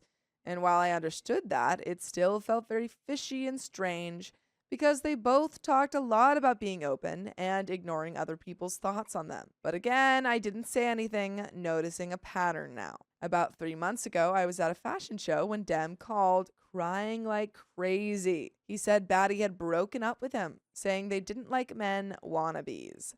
Ooh. And that they were tired of acting like he was a real man. Dem is I was beyond infuriated and called Jeff. He said he didn't know anything. And after some days of tense atmosphere, they decided to have an open relationship where Batty was dating Jeff and some other girl named Mira, and Jeff was dating Dem apart from his relationship with Batty. That is actually insane of all of them. If I were OP, I would completely stop talking to Batty. If I ever had found out that OP probably has. Yeah, if I ever had a friend who told me that like someone 1000% said that to them, I'd be like, we're done. I'm never speaking to you again. Ever. And then on top of that, if I were Jeff and Dem, I would not. I mean, if I were Dem, I wouldn't be dating Jeff. If I were Jeff, certainly wouldn't be dating Batty. Yeah, I'm not sure how you can be dating someone who you claim to probably love at this point, and then also be dating their like biggest hater now. Yeah. It's like you're dating this person and their op. No. Crazy. Dem was happy again, but because of all that had happened, I really felt like I wasn't crazy about Batty being suspicious. And so I made a private gathering with Denna and Dem and told them my gut feeling about Batty and how I didn't trust them with Jeff. Safe to say I got made fun of and torn apart by their comments, saying I was completely wrong about them and was making a big deal out of nothing, making me very sad and insecure about my instincts. Dem said that? Dem, who literally was like dealing with Batty's phobic comments, said that you were wrong for being suspicious of Batty? And this is post the comments. Yeah. That one broke my brain. Strange. Okay. A week later, just before Denna's birthday, Jeff blocked Dem everywhere. And when Dem went to his house to ask why, Batty opened the door and told him to leave them alone. Dem was devastated when Denna also told him she was uncomfortable with him right now and that she needed a break from him. Dem went into a depressive spiral and I comforted him for a few days. Dem has since abandoned college and I go see him every now and then. I went to talk to Denna and she said she was still my friend as well as Jeff, but I wasn't happy with how they treated my BFF. So I talked with both of them about being respectful to each other and how I was not putting up with their bad ways of managing relationships. They said I was right and that they were very sorry, even talking about how they were planning to apologize to Dem, which never happened, and were very ashamed of their actions. Not even a month passed when I realized I had lost 18 followers on Instagram, who I then identified as some of my college friends, including Jeff. I had a private account just for friends, totaling about 57 people, not all very close friends, but people I've talked to and mostly know in real life, and some virtual friends. Summing it up, I couldn't contact Jeff, so I sent him a letter, scared of going to his house and facing Batty being violent and rude. I received back a letter saying he didn't want friends who could support problematic individuals like Dem. And I don't want friends who support problematic individuals like Batty. Literally, I would be so confused. I would go to Jeff and I'd say, what actually do you think is the problem here? I would be so confused. I would be assuming that Batty's probably obviously spinning the story. Lying. I also would probably just give up on that friendship with Jeff. He can think what he wants and we can move on and I will be friends with Dem and Denna. I don't even know how Dem and Denna. Seems like Denna's not even like close friend either because she's siding with Jeff a bit, her cousin. Yeah, I feel like that part's just blood though. Yeah, it's just blood. Because so it goes. Denna was still like, and I'll be friends with both of you. Yeah. So, but you've got Dem and you've got your whole poly group, so yeah, you got your that's polycules like still. 3 built-in friends right there. There you go. We met up at a coffee shop where he repeated the same things and mentioned too that he didn't like my Instagram stories with indirects to him and Batty. I love a band that makes a lot of very angry music, and they had released a new album some days before this incident, so I don't even know what he was talking about until he showed me the stories. He also told me he was showing my friends how much of a trash person I was, hence the loss of followers and friends. I was devastated and made the huge mistake of talking about this to Denna, who told me to stop talking about the subject because it was very inappropriate of me to talk about her cousin like that. I apologized immediately and told her I was not trying to talk bad about Jeff, just trying to understand what happened. Denna said it was okay and that we were still friends, but she became very distant and stopped answering texts as often as before. By the way, you shouldn't stop listening to full episodes of stories just like this, because you can go to Spotify, Apple Podcasts, or iHeartRadio and search up OK Storytime, and then you can keep listening to them forever and ever. But there is a little bit left to this story. Any final thoughts? I stand by the whole, like, let's just let this the messy people of this group go. You never liked Batty. Jeff is being just, like, very judgmental and awful and weird. Denna's gonna support her cousin, honestly. Yeah. Like, I don't see a problem with keeping Denna around at a very arm's length friendship. Yeah. And then you have Dem. And your little polycule, like, sounds like you got a support group still. Yeah. I don't think we need to be reaching after Jeff, who got his little army of 18 people to angrily unfollow you. It's like, so what? weird. But there is a little bit left to this story. Over the last months and weeks, I lost another 20 followers and became an outcast in college, only being talked to by this girl named Flo, who told me everything Jeff has said about me, including a lot of lies, like me being a stalker, obsessed and jealous of him, trying to steal Batty from him, and being a creep around them. Of course, none of this is true and there's no proof, which is why Flo approached me to talk. But this has been too much and I have taken this summer as an opportunity to leave this college. I'm joining another one closer to my house and changing my career to do graphic design. Heck yeah. Nice. Okay. Just yesterday, I realized that Denna, who has been texting me that she wasn't leaving and that we would always be friends, has blocked me. Now, I'm not taking my time to write a letter. I'm not searching for answers, nor will I try to save our friendships. I have decided that I will close my Instagram and not contact Denna anymore, nor my old friends who believed Jeff and didn't even question his words or try to know my side of the story. I have just stopped caring for these people who seem to not be as good friends as I thought. I'm writing this as a way to let go of all this trash. I'm tired, angry, and kind of sad, but mostly I feel numb. And that is the end of that story. My friend chose football over our friendship after staying in my house. Football is life. Me, 29 female, have, well, had a friend. Let's call her Emma, 32 female. I live in London, and Emma lives in Manchester. Okay. We met before I moved to London, in a smaller town we both lived in, and became friends in 2013. On a fan page of an actor we both like. Oh my gosh, was it Harry? What actor? Let me know. After realizing we live close by, we started hanging out in person. By the way, this comes from Deleted. And if you want to spin your own stories, where do you go, Keon? Okay, story time. On our subreddit. I'm Riley. I'm Keon. And we're only here to give good advice goofily. That's about it. Keon doesn't know much. I know a little bit more. If you guys have any thoughts or questions or comments, put them down below. We'd read them. I'm koalified. It's a koala. Everything was normal when we both lived in the smaller town. And then in 2015, she moved to Manchester for work. We both stayed in touch. I was never invited to visit her, even for a day. But I didn't think much of it back then. Then in 2016, I got a job in London and moved here. And that's when the signs I see in retrospect began. Emma is an Arsenal fan.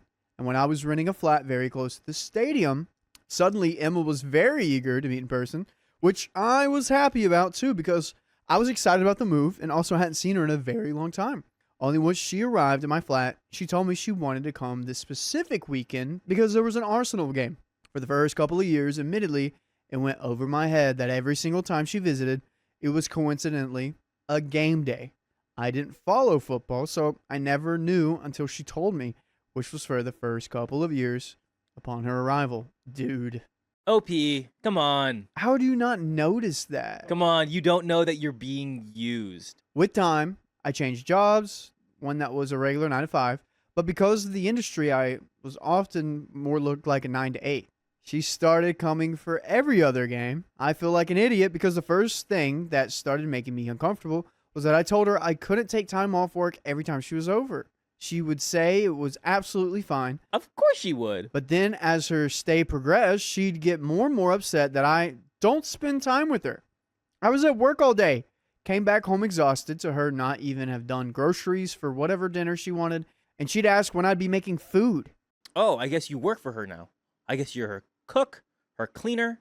You offer her, your house or your flat. Oh, what? Where I'm from, you do the cooking if you come by. Or at least bring the food.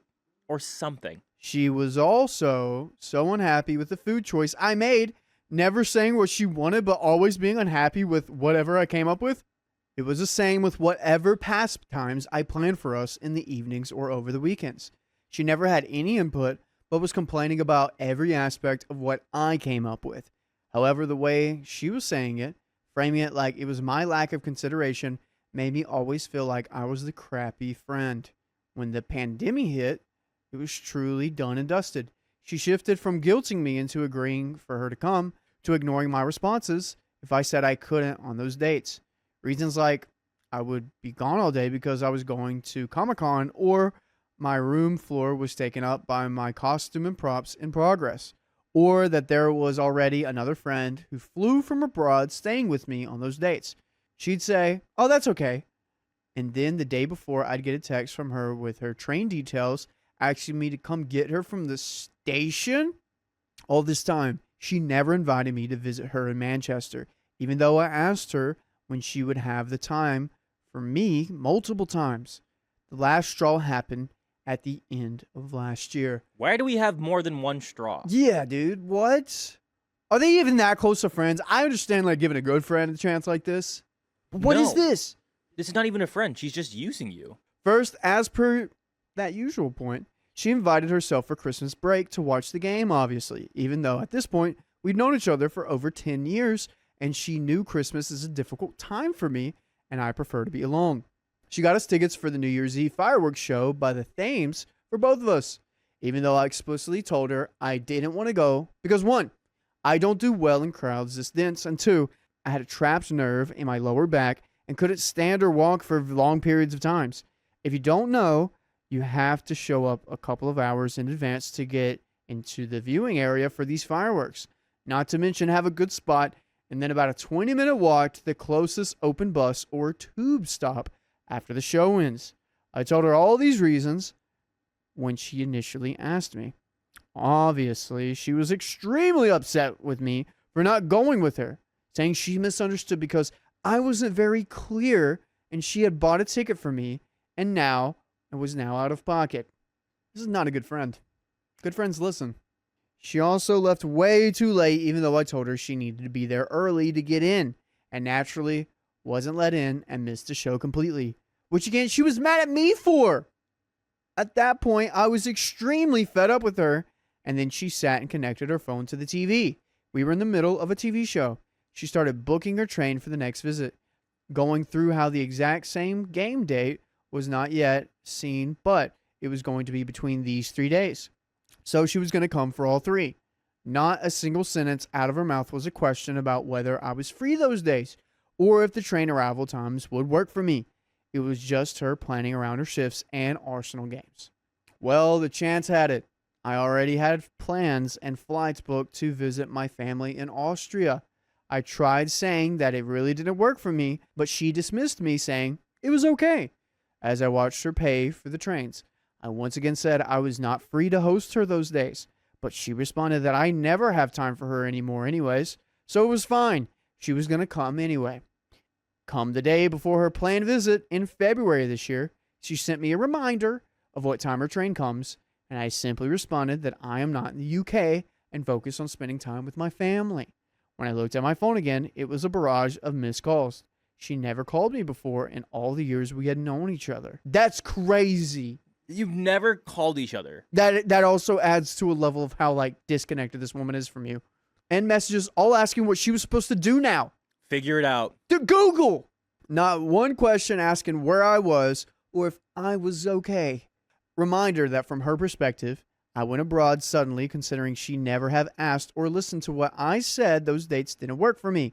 I also had messages from my flatmates who were looped in on the situation, and they were the same, lamenting this is what I've done, asking if they could let her in, not a single question whether they knew where I went or if something bad happened. They were a couple, and also generally not in the flat all the time. It took her 3 days to send a message saying she hoped everything was okay. This was closely followed by complaining about how difficult this situation has put her, how she was out of pocket for a hostel, and requested that I make a copy of my keys for her in case this happens in the future. Who are you? You were out of pocket going into a hostel? Who are you to be like, you know what, give me a copy, an extra key, so when you're not here, I can, come and hang out in your apartment. And you're also our BSF, so please go to your favorite podcast platform, press play for your BFF on iHeartRadio, Spotify, or Apple Podcasts on OK Storytime, because we love you. A little bit left here. Stop talking to this person. Oh my God. Why do we keep entertaining her? She's just stressful. A decade, though. I don't care. A decade of what? This is not a friendship. I responded that it was good to know that all she cared about was free accommodation that I could provide. Then I blocked her prominently everywhere I could. My flatmates and close friends said I made the right decision and good riddance. But I have some colleagues say it was a witch move and I should have tried harder to tell her she couldn't come. Are my friends biased? Am I the a-hole here? You know what? Kinda. You allowed this to happen for so long. You're an a-hole to yourself. You knew you were being manipulated and used. And she didn't care. You never went to Manchester, by the way. Yeah. Yeah, what the heck? I refuse to condone my cheating friend. Now she won't talk to me. Talk to me, please. My best friend and I have had falling outs before, but I think it's for real this time. I, 28 female, have been besties with Marie, 29 female, since my first year of college when I met her at a job waiting table. We clicked instantly and were joined at the hip for a couple of years until she made things a little awkward by moving out of state, literally in the middle of the night, when she committed to signing a lease with me and another college friend. By the way, this comes from Alternative Fancy 9625, and if you want to submit your own stories, go to the r/OKStorytime subreddit. And I'm Angie. I'm Sophia. And OP says she never apologized for the inconvenience it caused all of us and moved back home after a couple months, starting our friendship back up like nothing happened. Soon after this, I had to move across the country because of a family emergency and didn't move back to town Marie was in after the emergency subsided. Most of my family lives there, so I continue to see her frequently, though. We kept in touch over the phone and talked every day, even with me so far away. Marie travels a lot for pleasure, but has never made a trip specifically to see me since I moved. Marie made a trip 5 hours away from me with her mom twice that I was invited to drive over for, but she's never actually bothered to come see me, citing that she has money troubles and no time. Although she goes on 4 or more leisure trips a year, some being multi-day music festivals. I only bring this up as a singular example, it gets worse, to show that our friendship has always been 90% effort from me, 10% from her. But it's always been worth it for me because we have a ton of fun. I'm close with her family and vice versa, and she knows everything about me. I moved a lot as a kid, so Marie is one of the longest standing friendships I've ever had, and I didn't mind working for it. Lately, Marie has been making some questionable decisions that have shaken me a bit as her friend because they really bring her character into question. When we met, Marie was dating Alex, 31 male, and it was a bad relationship, ending with him cheating. Marie got into a relationship immediately after with Paul, 29 male, who she just broke up with after dating for 10 years. Oh, wow. Paul was never meant for Marie, I think, but she stuck with him for 10 years despite her frustrations with supporting him financially, as well as other issues. All fine, but she just ended their relationship with her cheating. Oh, wow. Oh, for the second time that I know of. Over the years, we've both been cheated on, and we talked pretty adamantly about how we both are disgusted by cheating and would never do it. So imagine my shock when last year Marie told me that she cheated on Paul with a random guy she met through work. It startled me because I would have never thought she'd do something like that. It put a bit of a wrench in our relationship because I'm an incredibly honest person and told her how wrong I thought that was. We reconciled soon after, but I made it clear that I didn't support what she had done and thought that she should break up with Paul because cheating is the end of a relationship, in my opinion.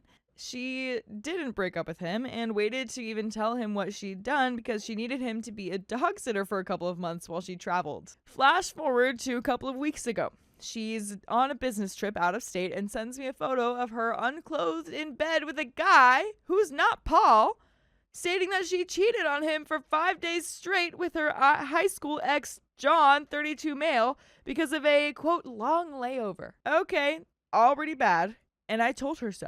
She gets home from her trip and finally dumps Paul, not telling him about the cheating this time. I guess Paul was suspicious after the random guy last year, so he goes through her phone in the middle of the night and sees years of texts and photos to and from John, which Marie didn't even tell me about until slipping up and mentioning that Paul had this, quote, narrative that she'd been emotionally cheating or worse for years. Marie admits that she's been talking to her ex, John, for years, but doesn't see it as cheating, even though she concedes that she was leaving the door open. Oh my gosh. That is, yeah. It's just cheating. Yeah, absolutely.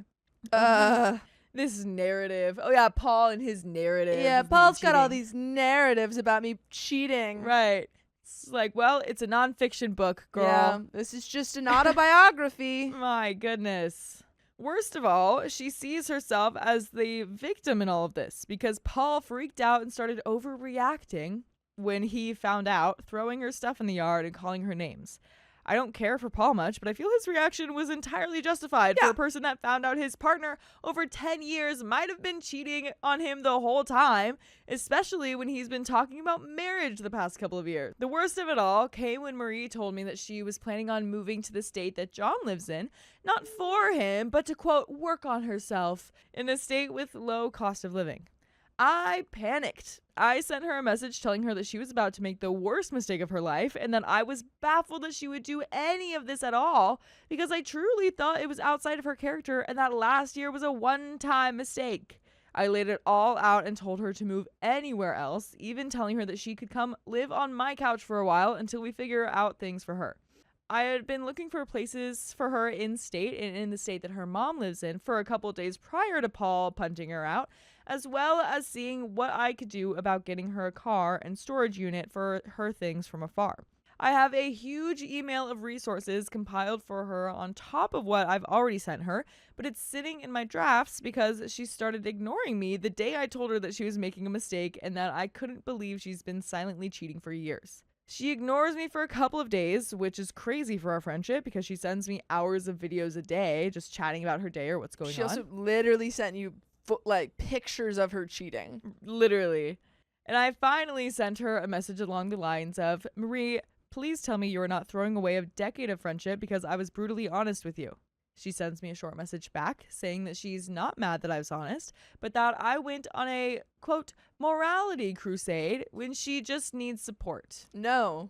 Honestly, you need to throw away decades of friendship, OP, because this isn't your friend anymore. No. And this isn't like a couple mistakes, you know, where like you could perhaps forgive and they're truly remorseful. Right. And you're like, you know what, you're my friend. Exactly. You made a mistake. Right. I don't support it, but right. I love you. This is years maybe of this behavior. At that point, it's like this shouldn't be your friend. Right. If you disagree with her morally, you know, and what she's been doing, then you just disagree with her. Right. And like you can't be friends with that type of person. Yeah, especially too when you said earlier in the story that the whole friendship has been 90% effort from you, 10% from her. It's like, what are you saving? Yeah, exactly. Exactly. And she said that if I'm unhappy with her character, then we don't have to be friends. She ends the message stating that she doesn't have energy for our friendship if I won't support her. This is where I'm wondering if I'm the a-hole. I feel that I have been supporting her. I've been a sounding board for her to vent to. I've spent hours and recruited my family to help me find her a short-term place to live and more long-term options going forward. And I've put so much energy into helping her through her troubles, even if I don't agree with the decisions that she's making. I didn't even give her a hard time about the cheating this time until she admitted that they'd been emotionally cheating for years and that she'd planned on moving in with him. Then I went into BFF protective mode. I think it's insane for her to say that she has no energy for our friendship when she seldom put any in it in the first place, even if I was brutally honest about her doing filth-tastic things. I believe I might have, at points, sounded like I was morally punishing her, but I felt I needed to stress how much she was ruining her character by continuing to make these horrible decisions. At a certain point, that is their character. Yeah, exactly. You can't really like try to tell them to change if this is just kind of who they are. At a certain point, we've ship of Theseus her character. Yeah. And this is just her character now. Yeah, exactly. She makes horrible decisions and that she affects others by doing them too because she's put me into a bad mental space where I feel that I don't know the person I've been friends with for 10 years. I sent her a long message back that I support her 1000%, and I think I've proved that over the years while sticking with her when she did other filth-tastic stuff, but that I would be a bad friend if I wasn't honest with her like I was. She's left me undelivered for days now and made us lose a nearly 1K long snap streak, which had always been weirdly important to her. Snap streak! Not the snap streak. But something that would be weirdly important to me is if you went to find full episodes with more stories just like this one on Spotify, iHeartRadio, Apple Podcasts, or whatever your favorite podcast app is, just search OK Storytime. That's not weird to me. Oh, well, thank you very much. It's pretty normal. Thanks for supporting me, Sophia. Of course, always. There is a little bit more to the story, but yeah, you gotta end this. You gotta end this. What you're saying to her is true. Mm-hmm. If you really wanted to say these things to get it off your chest and stuff, I think that's good that you have, but I wouldn't expect anything from it. Yeah. Because she's definitely not. She doesn't feel bad. She doesn't feel bad. She wants you to support her and not go on a morality crusade, which means that she just wants validation from you. She doesn't want, like, supporting her would be like, oh, you know, if she felt really bad about it and you're still like shaming her for it or whatever. Yeah, it'd be like, okay, you know what? She's never done, like, she did it once, never did it again, feels terrible, already admitted, blah, blah, blah. It'd then be like, I'll okay. be there for her. Right. But she's not. She doesn't feel bad. And she's saying that she doesn't have the energy for the friendship. It's like, you're not even really getting anything from her in return. Never had the energy. Yeah, exactly. I feel like she just wants a hype man to tell her that what she did was fine, not an honest friend. Exactly. I don't mind being the mean friend if it means that I'm doing everything I can to save my buddies, and she's never had an issue with that in a decade. Only now, when she's done the scummiest thing that I can imagine her doing. I don't want to lose her as a friend, but this feels pretty dire, especially when the ball is in her court now and she's never wanted to put effort in, even when things are good. Help me, Reddit. Should I give it space and just accept the loss of a friend if she doesn't care to help remedy things? Or am I the a-hole with a superiority complex like she thinks? Should I apologize? And that's the end of that story. And there you go. Yeah, I think no. I mean, don't apologize. What do you have to apologize for? Right. It's like if you were being overly harsh or something like that, then like I guess sure. I honestly think she deserves more harshness. Yeah. Like this is not a good person. Yeah, it seems like it.